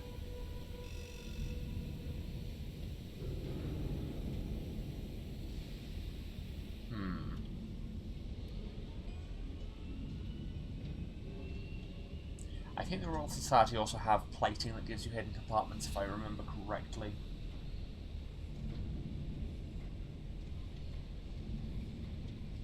Okay, I mean, it'd be like all of my money, so I'm actually gonna stop. I'm gonna leave it for now. And I'm not taking smuggling opportunities to Eleutheria, given that I have never been to Eleutheria and don't really want to be smuggling blind. So let's just head down to the mausoleum, shall we? Pick up these crates, don't love a crate. Nothing bad's ever come from crates. Oh no, something bad.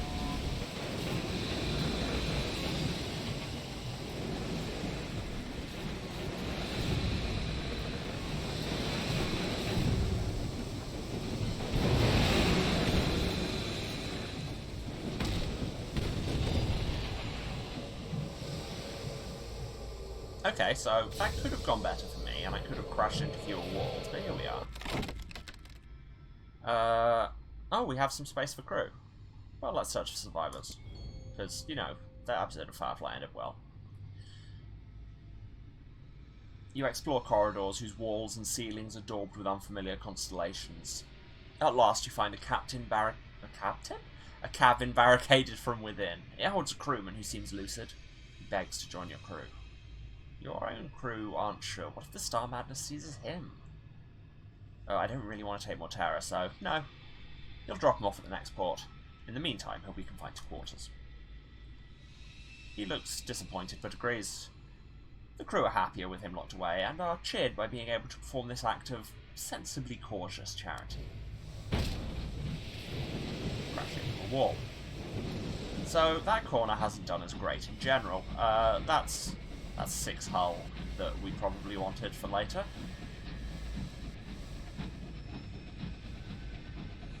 And wasted the 6 hull you were probably saving for breakfast.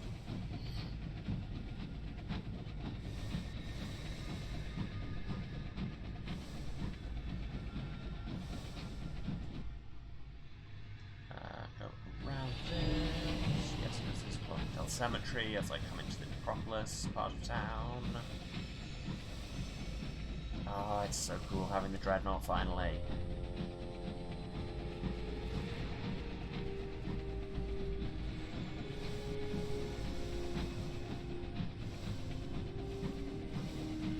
I don't know if the economy is better, like the kind of ramping of it is better in this than it was in Sunless Sea, or if I'm just playing it better, because I never kind of got up to the equivalent level of ship in that, really.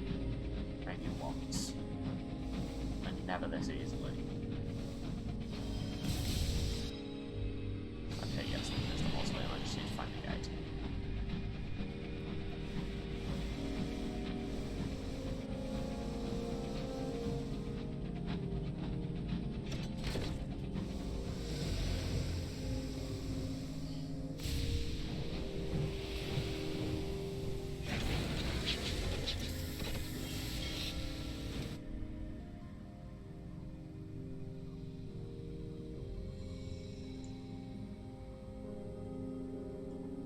Let's attend someone's funeral, shall we? Ah, there's a Deathless funeral, and that will probably gain us favour. Yep, gain favour and lose tower, so I'll take it.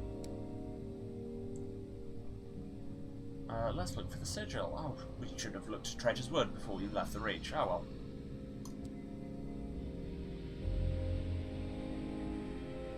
You follow the Tinkerer's instructions. A quiet window off a landing below the upper vault. Far below, mourners and courtiers, all in black silk, wander the nave like a host of spiders. You take out a magnifying glass provided and turn your attention to the walls. Some quick thinking on your engineer's part doused the worst of the flames the correspondence of has spectacular side effects. Your notebook has survived with your drawings of the many, many identical broken sigils that adorn the gallery that looks out over the dead star below. Yay, we found the thing.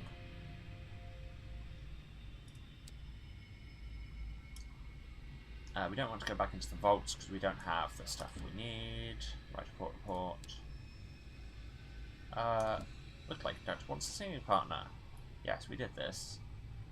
Yes, we need an appointment with the Engraved Mourner, but we have some Deathless favour, so that's good. Approach the Deathless.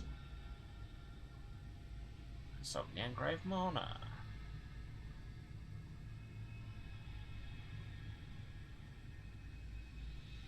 I also want to try out this, because that's the looks like the start of a quest line, but let's do this.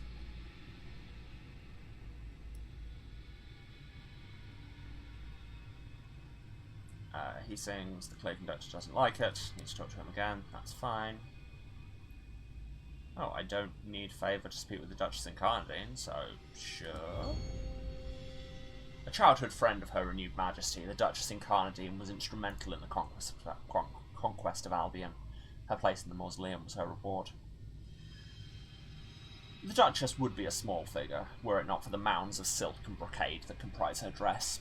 She glides along the flagstones, a great train of scarlet cloth following her like the telltale train of blood in a penny dreadful. Today she's menacing the footmen, press-ganging them into her mock battles in the Tower Carmine. Fatalities are rare in her battles. Maimings are not. She gives you a red-lipped smile. A footman intervenes and introduces you. She's pleased to encounter a genuine captain, and quizzes you on all the battles you fought in the wilderness. The goriest details she demands you linger on. She parts with you, only reluctantly. Gained some terror, but got favour again. So let's do this request.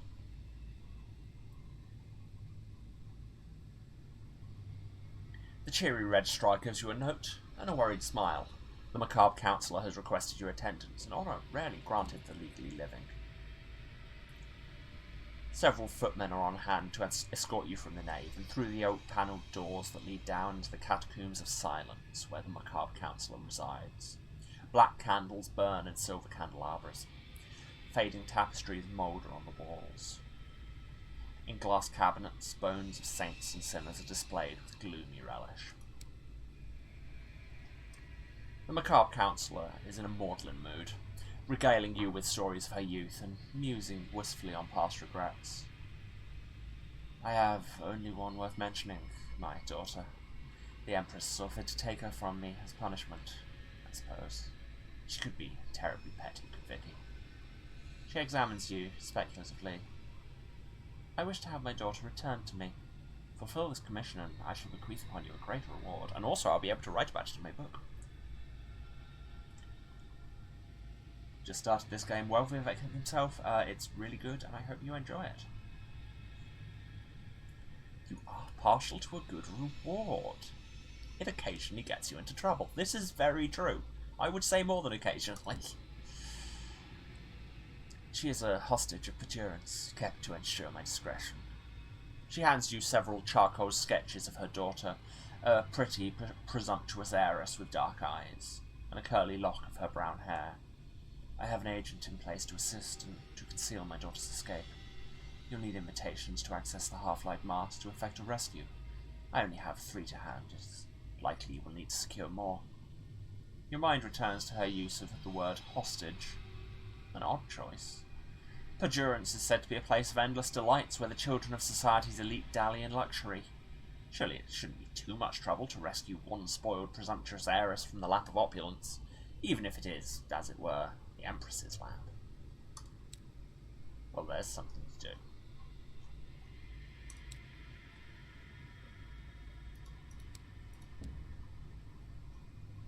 They're selling immaculate souls, which I don't have anywhere to sell them, so it doesn't seem worth it right now.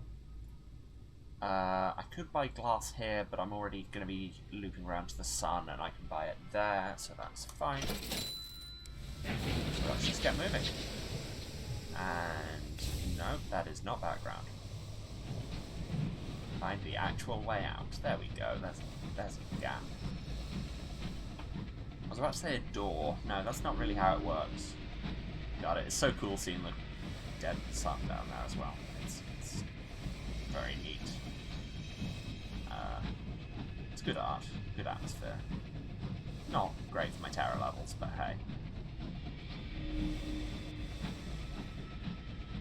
Oh wait, fine. Okay, so the bit where I just jetted into a wall is not the important part here. The important part is I could use assaying. The Enterprise of Albion does not rest. Its skies are littered with abandoned construction, derelict factories from its earliest foundation, homes that have yet to be lived in, workshops for industries that proved irrelevant in the heavens. Here stands a chimneyed factory dating to Albion's foundation, and long since abandoned to the rats and the mould. Let's repair some hull, because we just lost some getting here. Failure. Your engineers search the factory for useful components. They return with several boxes of spare parts and an injury. One of them mangled his hand while extracting a part from a machine that proved less broken than he thought. Yikes. He'll live, but he'll never hold a spanner again. Oh, bird. Well, that was... I'd say a wash. No, it's really more of an active loss. Net loss, but hey. You know. All good.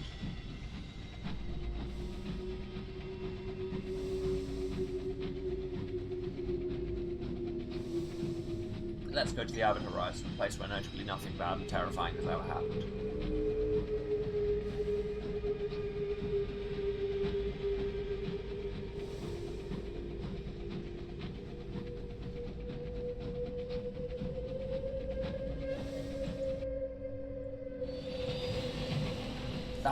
That's a storm flute. Oh, that's bad. Don't like that. I mean, it's better than the one from the eye, but no, that's... Okay, Sunless Sea. Hey, I remember that game. Wait a minute. What? What is this? I would need butchery for this. I do not have butchery. I should the other two things instead. Alas.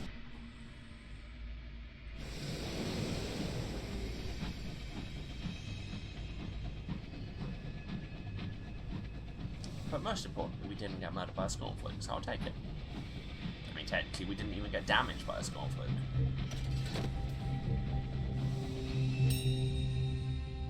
The horizon itself.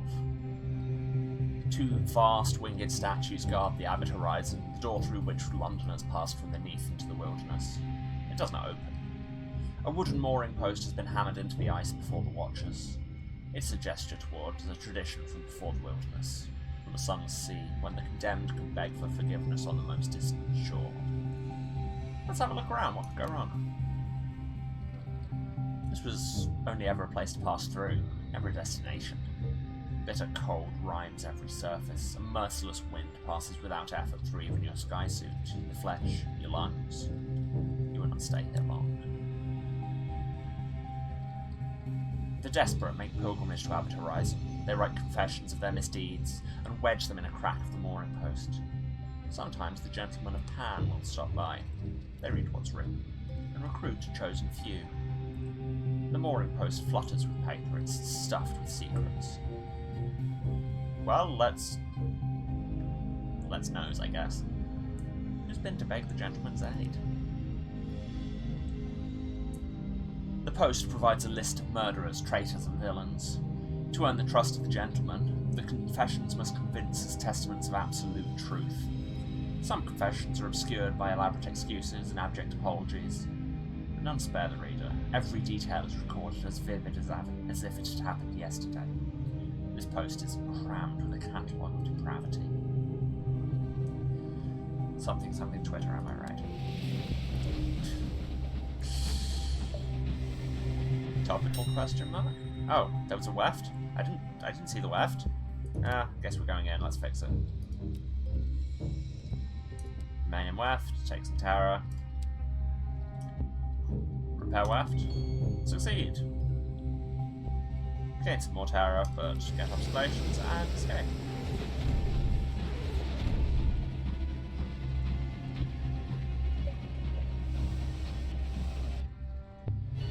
Consider it de-wefted. Let's do the time weft again.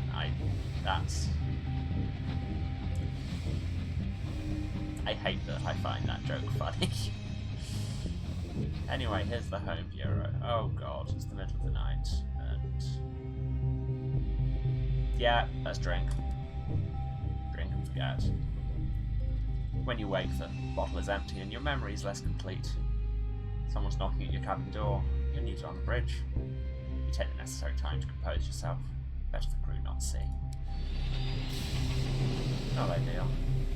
But you know, captain's developing alcohol problems. It's a long and storied tradition.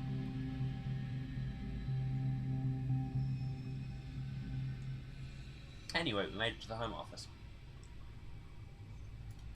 In the Market of Truth. Do I buy a caged cat, or do I just listen to them preach? I've heard this before. Terror's fallen. Do your report.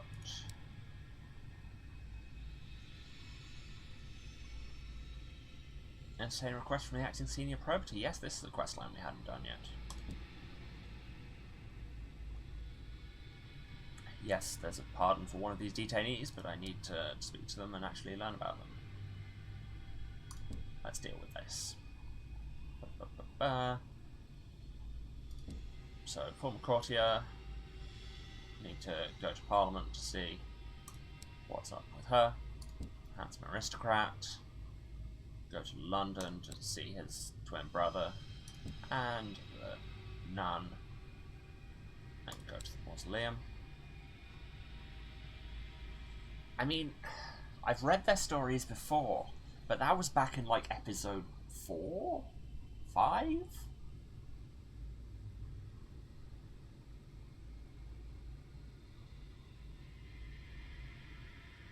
Who did we decide in favour of? I think it was the nun. Let's just do it.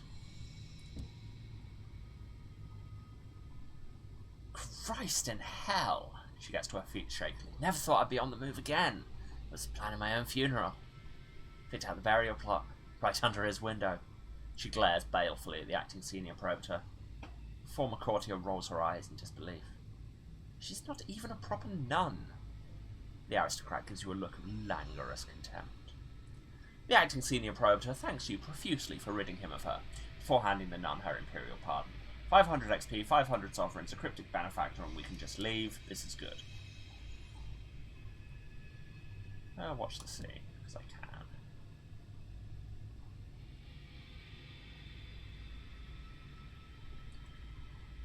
Peering into the wisps of white mists that dance across the shrouded sea, you can make out a few boats drifting towards the gate.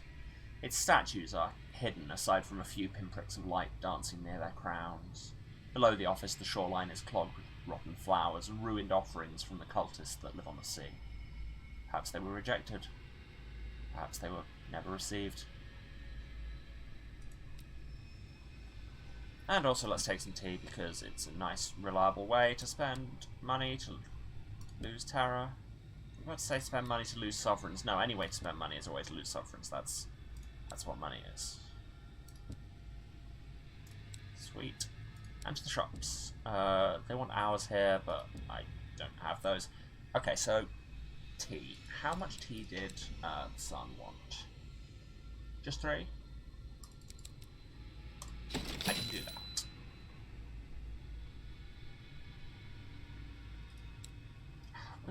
I'm just going to quickly run through everyone's side quests, see where everyone's at, because the Navigator wants to go to Viva's Empyrean. The Princess wants to go to Piranesi, which is in Eleutheria. Oh, we need to talk to the Plague Doctor. Why be so rude to the Engraved Mourner? Whatever. Can we go and see a Clay attendant at Maudlin's back in the Reach? Oh, well, I mean, I think we need to go through the Reach to get to Eleutheria, so... Mr. Apples wants to do the theme with the Bronze Wood at Faith's Fall, which seems more doable now we have more hold space. Our aunt wants to go to... Where does our aunt want to go to? Do we have to see what she's up to? No? Where does our aunt want to go? Ugh. Wrong button. Your aunt. Inconvenient aunt. Go to Pan. Okay. Go to Atlas, go to the Well of the Wolf. Done, and that's goes. Okay. So, Well of the Wolf is the only person... Well, Well of the Wolf and Faith's Fall are the personal quests that don't go to Eleutheria. Which, I mean, seems like we'll be doing sooner rather than later, to be honest. It's an increasing number of things want us to go there, and plus we're actually leveling to the point where it feels like that might be sensible. But anyway, let's head up to the sun, shall we?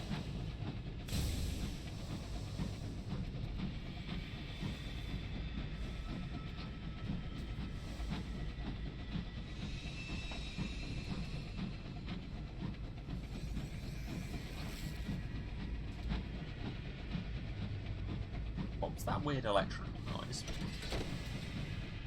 Because I'd thank it to stop.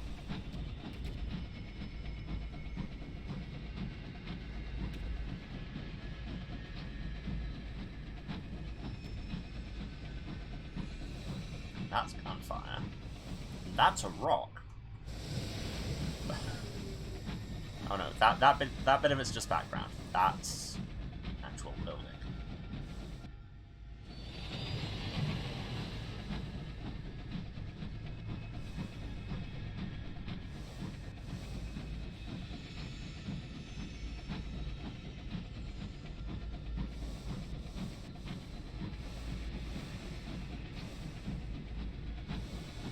Okay, Marauder. Would you be interested in giving me... oh no, no. Bad times, get away.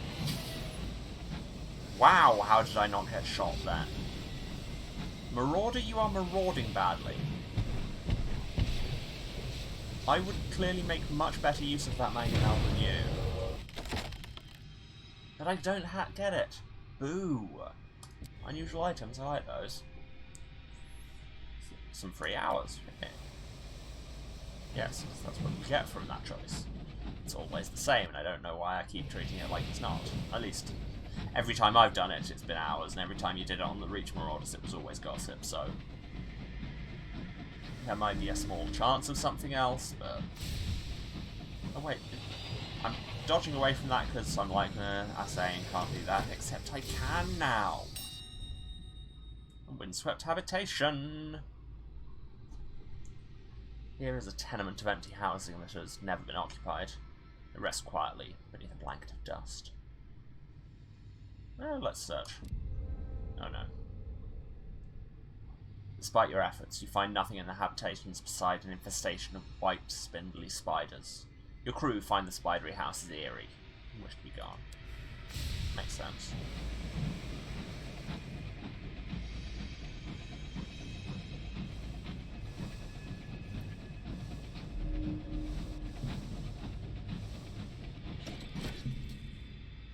Oh, hey, the borrower.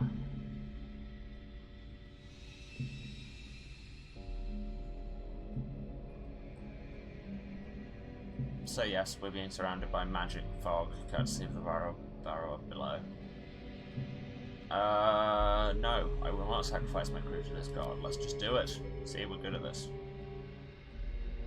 You take the helm and order half steam. Your engine crawls forward, vast shapes looming around you like giants in the fog. Sky rocks? Ancient ruins? Slumbering leviathans? You steer a precarious course between them.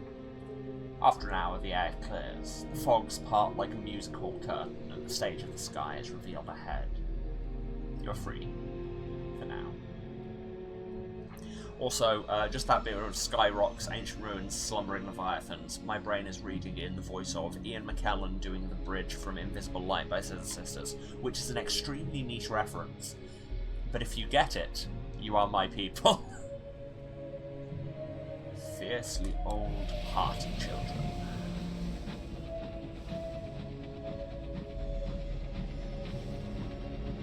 Wake from their slumber, deep bacchanal. And other such words.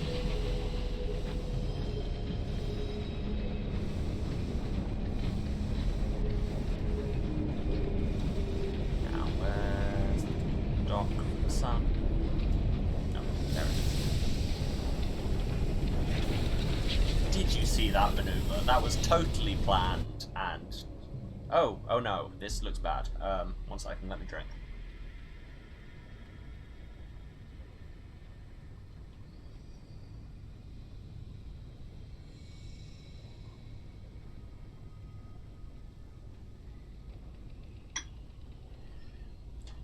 You step from your train to find the floor rumbling, machinery is crunching, lurching, a scream of tortured iron from below. Some engineers are rushing back and forth, others stand in desperate huddles. One beelines to you as you disembark. "Leave while you can," he shouts. "The steward has gone mad. She's locked herself in some secret place below the vaults. She's doing impossible things to the sun." Flickering. Rumbling. The sun dims. Brightens. Dims again. Well, I like how offer to help is our only choice. There's no just piss way off. The deeper engines drive the machinery on the surface. You must access the steward's sanctum and stop her. The sun blazes. Leaderless engineers gather around you, shouting suggestions to lost in the noise. Then they go silent as the machinery falls still. The sun, impossibly, brightens. Glass shatters above. The stained glass ceiling has broken and light floods in. One of the engineers rips off her boot to reveal a sparkling glass foot. Another sprouts a filth-crusted beard and claims with haunted eyes that he was trapped for a week in a frozen moment. Time remaining before the sun almost certainly explodes. 4 hours. That's the least reassuring thing ever. Should we try and fix the ceiling? It's only 57%, or should we just go for it and trust it in those 4 hours? I don't think it's time to waste time on bad stat checks. Just go. The sun flares, dims, pulsates. Beams of light lance through the air. Your hazard suit is already flaking.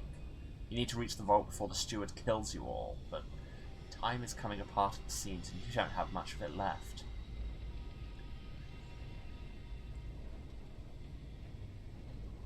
So she sealed herself beneath an iron door as thick as the hull of a ship, but do we try and unlock it?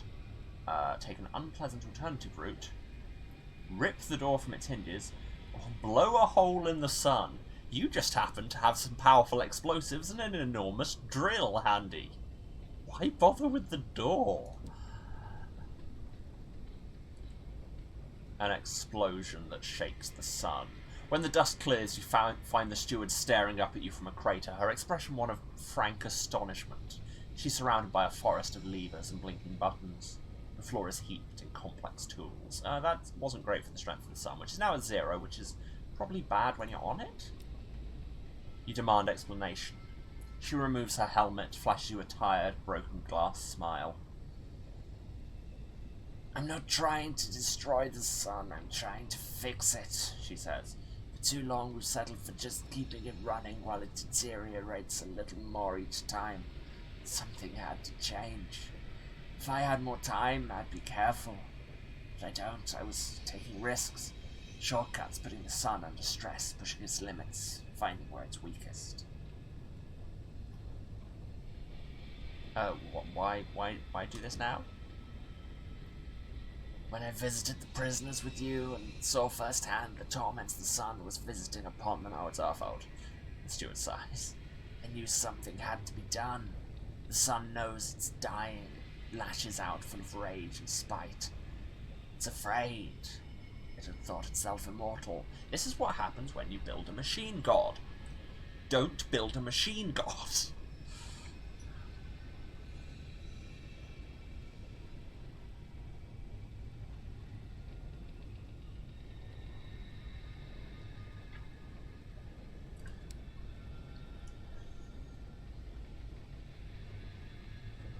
I mean, you need time.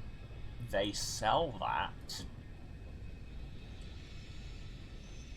You can help her compress months into weeks and years into months. If she needs time, she can have it. Thank you, she says, sagging with palpable relief. Honestly, I don't think the sun is fixable, but I have to try. After I've slept for about a week. You can now bring hours to the steward. You will require 3 barrels at a time.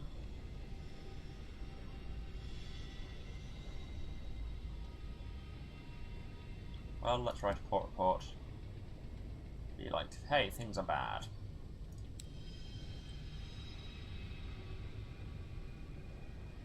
At the bazaar, we need to deliver this tea.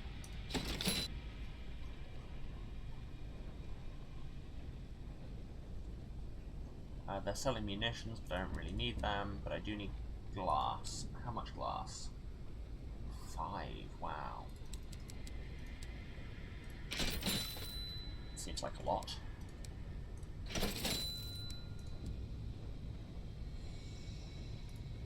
Oh, and the dawn rats are here. But I currently don't need to scavenge for fuel or supplies.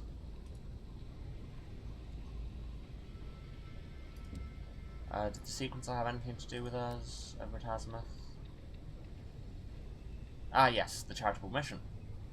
You've successfully delivered the manuals to Brabazon, no doubt transforming 600 lives for the better. Now they just need some bow ties. The sequencer clasps his hands together. I can just imagine their smiles, he says, and oh, their wide, grateful eyes, and their misshapen bow ties, crying out for correction. He sends his orderlies to fetch your payment, with a glint in his eye. I knew I was right about you. The sequence brought us together for a reason. We should send another package.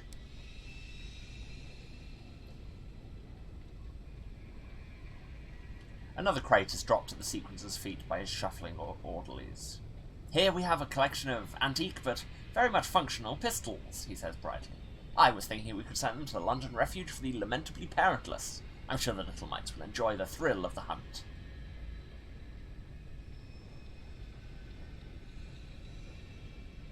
That's kind of like that prioritize your own gain. What orphans really want is untraceable gold ingots, after which you will definitely see me again. No, suggest an alternative. Maybe send them food or medicine or, you know, just some money. There's your PSA, is if you are wondering what to do for charity, give them money. That's what they want. They want money, and they can do actual things with it. They know what they need. This is what they do, so just let them do it and give them money. This coming from a charity worker. Sudden look of horror. Ah, says the sequencer. You mean they don't already have those things? Oh dear, it's worse than I thought. He snaps his fingers and calls for his orderlies to return. A few hours later, your crew are carrying a package of tinned food and medicine back to your train, bound for delivery to the orphanage in London. Yeah, that's more like it.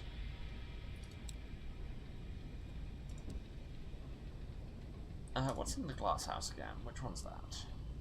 Oh, that's the prison, right.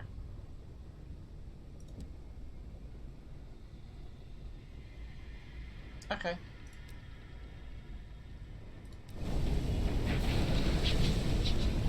So we need to get hours to take to the sun to stop exploding. Which would probably not be great. I mean, in a Liberation of Night way, it might be alright, but in a I have to go there sometimes way. Let's head back to London, shall we, where we can give some supplies to some orphans.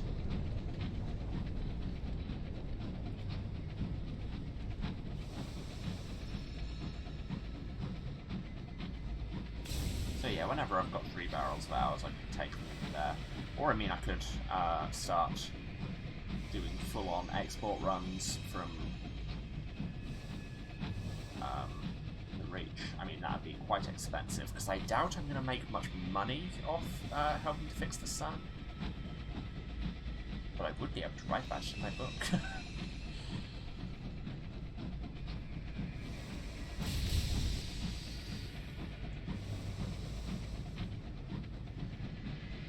And ultimately, that's meant to be my end goal. Oh, those Tackety Liberator, didn't know they had those in Albion. I thought they were just in the Reach. How do you do, fellow Tacketies? Don't drive into me. I have right of way here. And let's drive into a wall. But I have right of way into that wall, and don't anyone try to stop me. I'm electing for myself not to drive into this wall, but if I wanted to, I damn well would. And that's what personal liberties are about. I don't know where I'm going, but yes!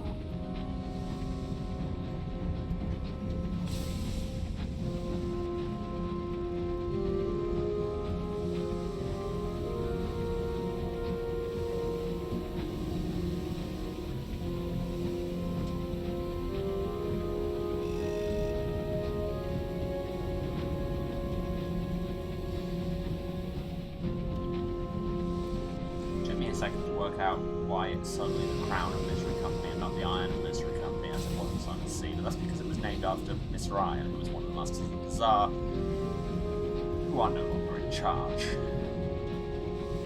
I can pick up on environmental storytelling and all that status. I know how things work.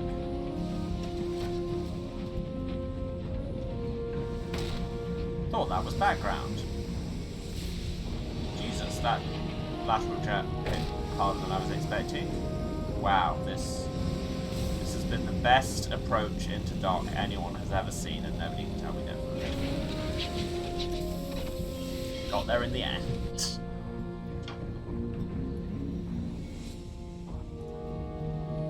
Deliver the package. London produces industrial quantities of orphans, which are stored in orphanages while awaiting export to a work world.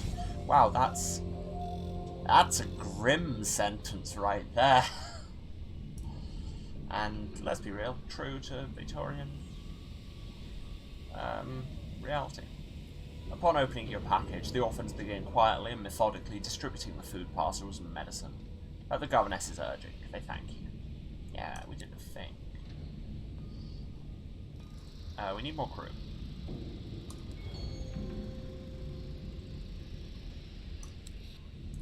We are now full of crew. Hooray. Anything to do in London? No? No.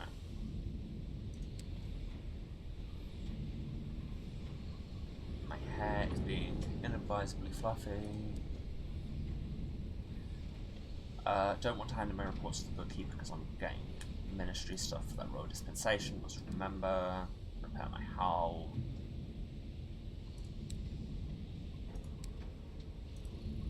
How am I for money? Still not great.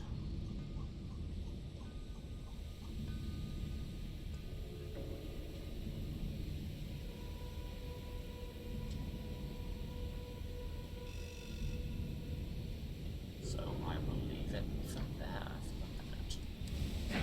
Leave it for there, as the phrase doesn't go.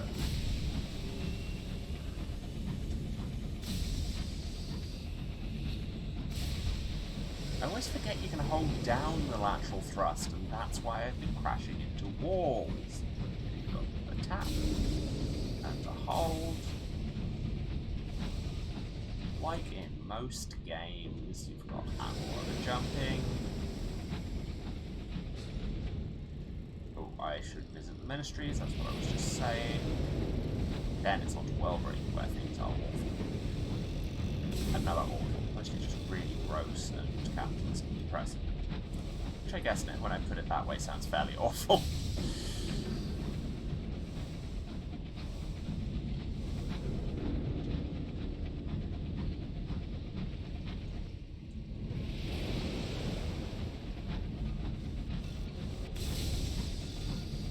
Yeah, I should stop double tapping and just hold it down.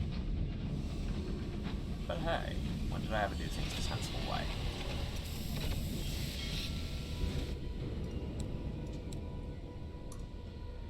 Have some port reports. Port reports. And that boosts the strength of the sun a bit, which should stop it exploding a little more. Or dispensation 16, Jesus. That's a lot.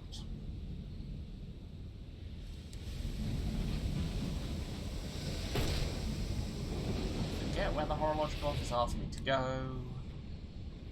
This is what the journal's for. Oh, and Wellbury. Well, I'm going to Wellbury.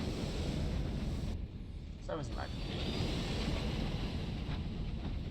For Wellbury and possibly the clock. I may not have sufficiently stocked up on fuel and supplies. They sell both at Wellbury, right? Yeah, it's fine.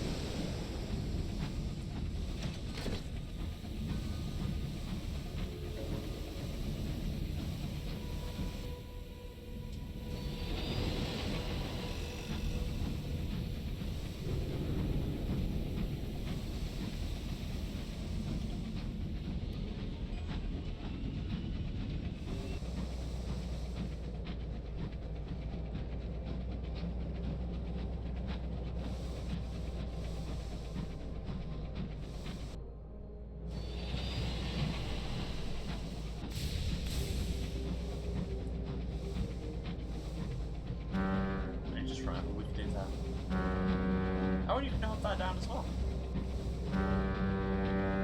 I should really stop doing that, because I'm going to be far too amused by it, but it's probably terrible viewing. Just me talking and then occasionally. But hey, if I ever need to censor something... God, just watching the game audio levels go up as I do that. As, you know, they do when something in a game makes a noise. What the was I thinking?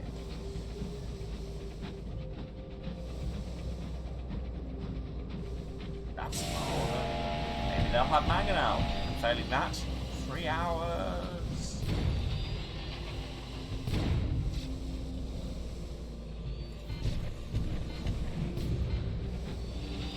Also, I think it's the new ship. I'm just not ship as an engine. Seems to have better heat dispersion. Because before, firing 2 mangonel shots one after the other would instantly max out my heat. Can't get hours or mangonel. Ooh. Just loot. Get some literature. Could be worse.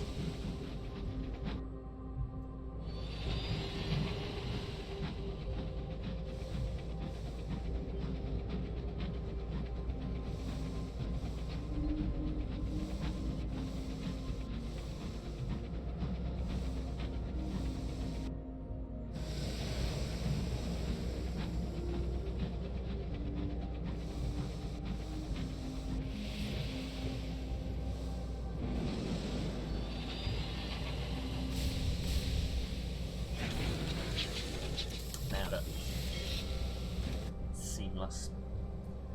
Oh no, mists. Yep, join the song of the mists. I'm literally working with a cult here. As the mists recede, as the final harmony dies with it, peace is restored. Even the memory of the song and your part in its choir fades from memory. Looking down, there's something in your hand. A doll embedded with many small sticks and bound with rope. It has no face, but its stare is no blanker than those on the faces of the people surrounding you. Great, that's totally cool and not weird at all. Before I do anything, I brought this glass for you. 1300. Oh, and they're selling cheap cage catches. If only I was on that quest where I needed them.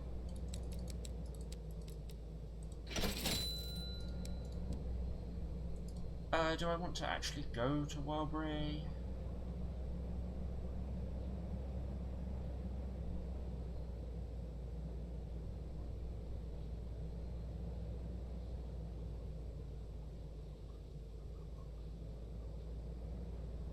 No, I don't think so.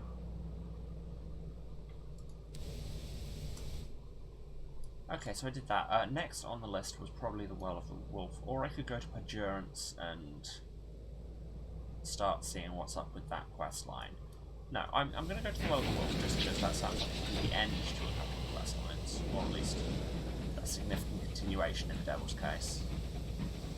I say the Devil, there are 2 devils that I'm doing quests for that involve going to the Well of the Wolf. The Repentant Devil, not the Patriarch Devil. It sounds like it will be an end to her quest when we bring her a bee living in this weird black hole ice church colony where people are full of bees, which, you know, I'm not a bee scientist, but I can think of a number of bad ways this could go. Just saying.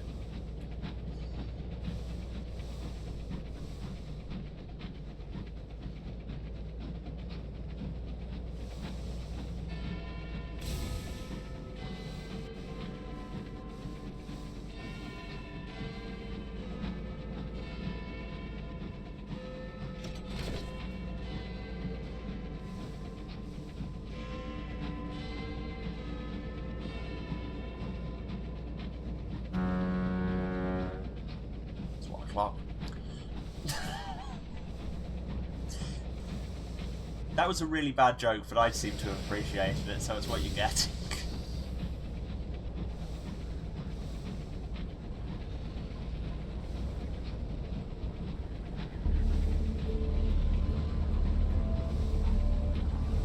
As we all know, me amusing myself is like priority 1 of this stream. You're on the list, but we all know who this is for. Okay, let's do this and not fall into the well. No, not fall into the well. Thrusted the wrong way. Is it here? Yes, good. And we land, and we fail. That's not great. The well winds drag insistently at you as you descend. You lurch forward and your driver curses. Pistons thunder in resistance. The boiler roars. The mouth of the well looms before you, black as schoolroom ink. It fills your windscreen. In desperation, your driver drops you precipitously. You strike the ice well. There is still ice to strike, and grind to a battered halt. Cool. It's a perfect landing. Everyone was watching, but I brought you your bee. It sings expectantly in its cage. You open the bee's cage. Thank you, the devil breathes. They're the last words she ever speaks. Her mouth opens extraordinarily wide. As it happened at the time to be positioned vertically in the middle of her face, her whole head splits open from top to bottom. This is an image. The bee crawls frantically into the opening down her throat and nestles in her chest cavity. The devil's mouth returns to its usual size, then emits a single seraphic note. Before she returns to the cave that is her new home, she passes you her bag. Souls clink glassily within.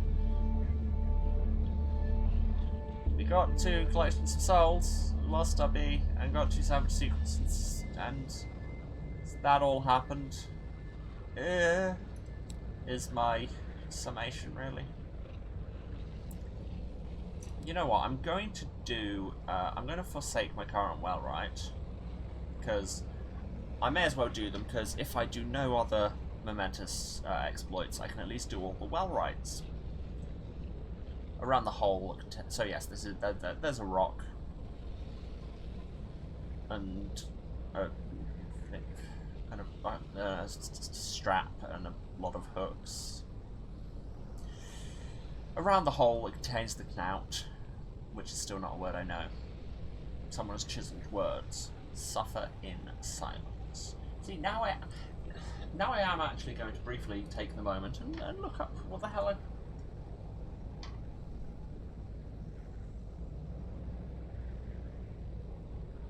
Cool, you don't pronounce the K, it is just knout, and it's a heavy scourge-like whip.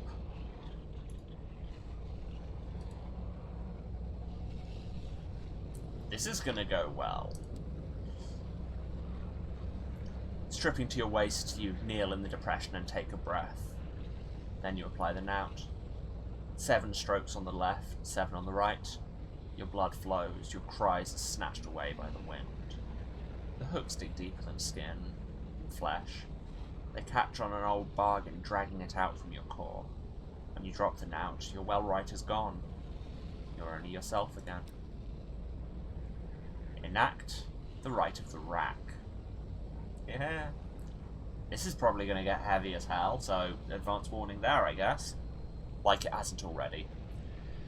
Around the second depression, someone has cut the words hang and give voice into the ice. You can guess what you must do.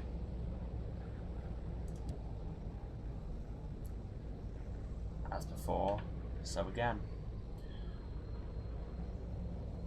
The strap knots around your wrists. You put your back to the idol, stretch your arms above your head, and leap. The strap catches on the hook and you hang there, feeling the wrench in your shoulders. The wind howls through the idol's holes, pushing into your back. The discomfort turns to aches, and the aches to pain. You begin to shudder violently. The hours inch by. You're not sure when you start screaming. It began with a moan, you think, and burgeoned with a sob. A day or more has passed, and now you scream and scream and scream. Your voice grows hoarse, then ragged. When it's gone, and your screams are marked only by the blood they spray from your ravaged throat, the devils emerge from their caves. They lift you off the idol, swaddle you in rags, and lay you on the ice. Then they depart. The rite is complete. You have sacrificed, and are no longer only yourself. Great! Extremely cool and good. Anyway, Repentant Devil, you had a thing to do here. There was someone he wanted to find somewhere in one of these caves. In body, she is an older, even motherly deviless. She says nothing to him, though it's plain she recognizes him with pleasure. He, for his part, sits with her for a long time, telling stories of the Iron Republic, of London as it used to be, Parabola. He talks the way one might at the sickbed of a beloved, unconscious patient, as much for one's own comfort as for theirs. At last he runs out. How did you ever reconcile yourself, he says, to giving up the work? She doesn't answer. Before he can go, she offers him a document on papyrus sealed with wax. Well, let's help him direct his rage. If he's going to be angry, let him be angry at those who have reduced devils to this condition. He grumbles. It's not useful to rebel against the judgments before. That's what produced this result in the first place. But perhaps... He is moody and thoughtful for some time after this. Become more angry at the judgments. Is there stuff happening at the bandstand? Yeah. So yes, the bandstand is happening. The world is howling. And I have begun to understand their dances. And, now that I've added someone to the chorus, listen to the second hymn. Their numbers have increased, and the devils can construct the more complex harmonies of another hymn. The wind shrieks. Devils dance. You watch. This time you suspect that the hymn's plain song denotes a time long ago, but this hymn concerns a beginning. The dancer recounts a tale of the many-mouthed. He rebelled? No, too severe. Campaigned, perhaps, or protested against, and the sigils are ambiguous here, the Golden Rule. You suspect that's not right. I assume that means the Great Chain of Being. The King of Carols objected through the withdrawal of his voice. Because of this, the eyes were angry. This is difficult. The well stills. The hymn stops. Dance ends. Got a vision of the heavens in a sky story. Anything to do with them? No. Cool, let's leave.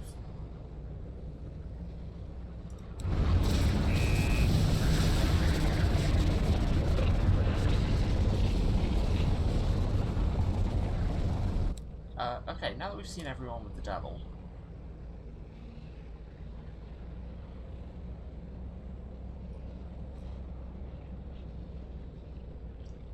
we need stained glass. Dang. Well, we can do all the debriefs. I can't remember if we did the one on Carolyn. If I were younger, remarks the repentant devil, I would take that place from its current ownership and turn it into a fitting demonstration of the refinements of the soul. I could even work with you if I turned your ribs to glass. And he's lost in a reverie, like a tailor seized with the vision of the ideal trousers for a particularly difficult client. When he recollects that you're still present, he adds, "You may have noticed that they do not bother to prepare each soul to order. That's the real art, of course. Match the soul to its judgment. Agree to a private rendezvous. Allow him to distract you from the unhappy topic of the Well of the Wolf. He's in the mood for something more carnal than conversation. He says he's curious whether old skills hold." Was it this captain where I had sex with the driver? Maybe. I mean, we're going to do it. He whispers a command that makes you draw breath. In, more than your lungs should hold. Your ribcage vaults like a cathedral, your sight blackens, your mouth tastes like a phoenix on fire. Then all that you are holding too tightly passes from you in a curl of incense smoke. After this lustration, he too uncoils, winged, burning, elliptical. This being could throttle a volcano, could summon back a comet from aphelion. The joke and the pleasure of it is that so much should be focused on you, and that you should be able to endure it, which is his doing too.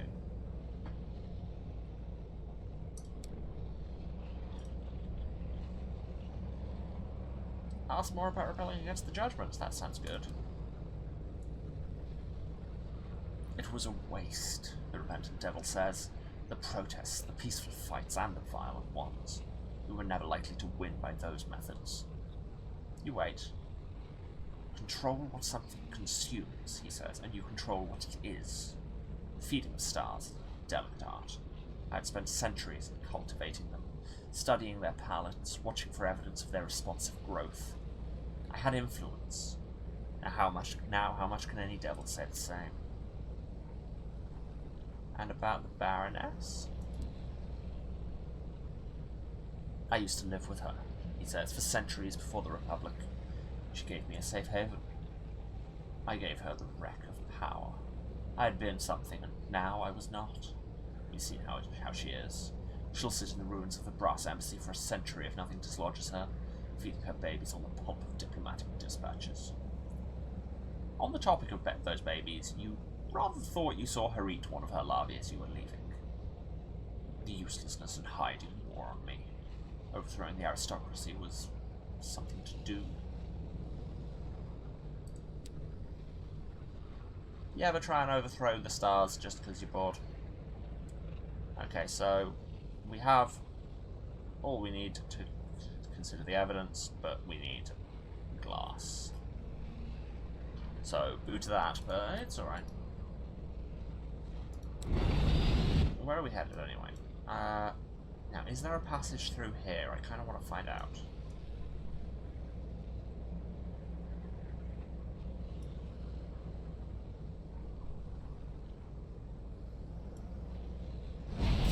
So that's going to be our next thing, really, is get that glass.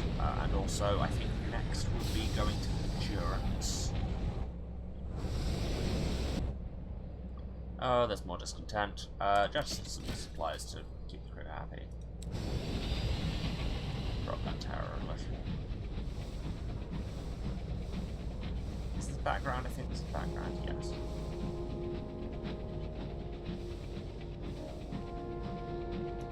There's a ministry ship.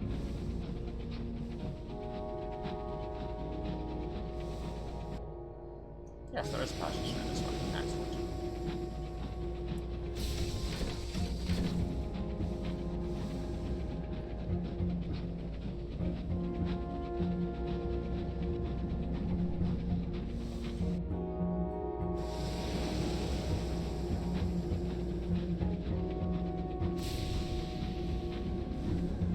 I think endurance and getting some stained glass to help our new boyfriend Plotter Revolution is going to be for next week. Thanks for randomly firing. That's my touchpad playing up again.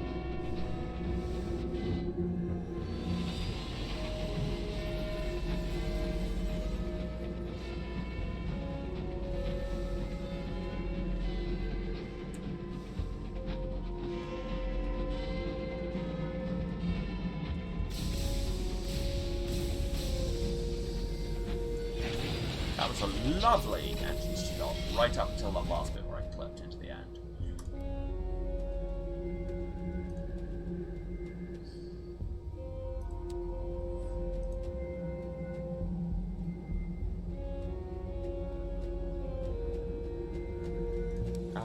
Is there anything I need to grab?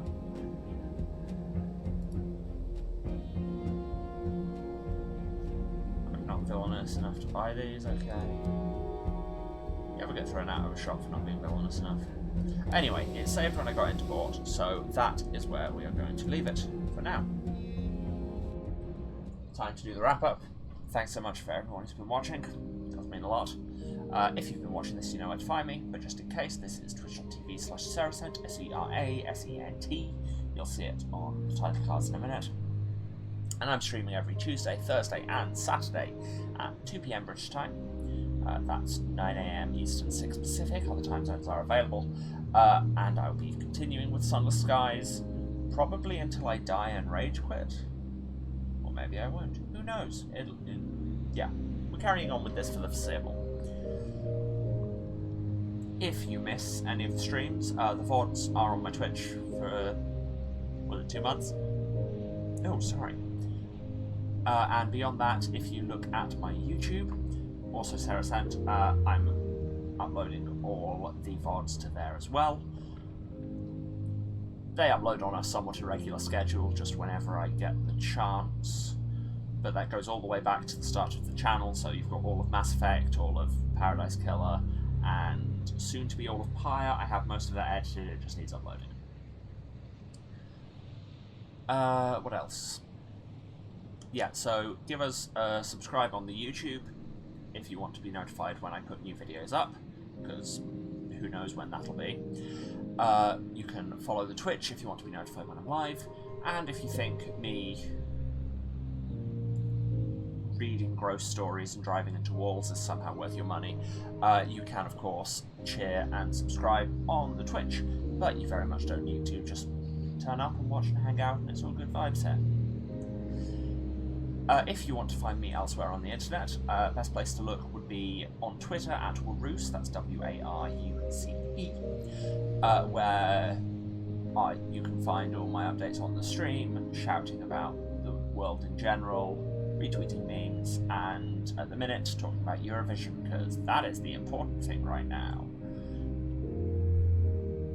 Also, if you want to see me on other streams, the main one at the minute is Saturday nights at 6:30 PM Eastern, although I say that this week 7 PM Eastern, that is midnight British time, because who sleeps? I am on twitch.tv/The Bard's Playhouse, that's TheBardsPlayhouse. You can see me in an ongoing Vampire the Masquerade 5th edition Fall of London Chronicle. It's a lot of fun, and everything went a bit chaotic last time, so I'm very interested to see how this session goes. So yes, normally that's 6:30 Eastern, it will be 7 Eastern tonight if you're watching this live. And I think that is it. So, I will say again, thanks everyone for watching, love you all, and I will see you on Tuesday for more of Sunless Skies. Bye-bye.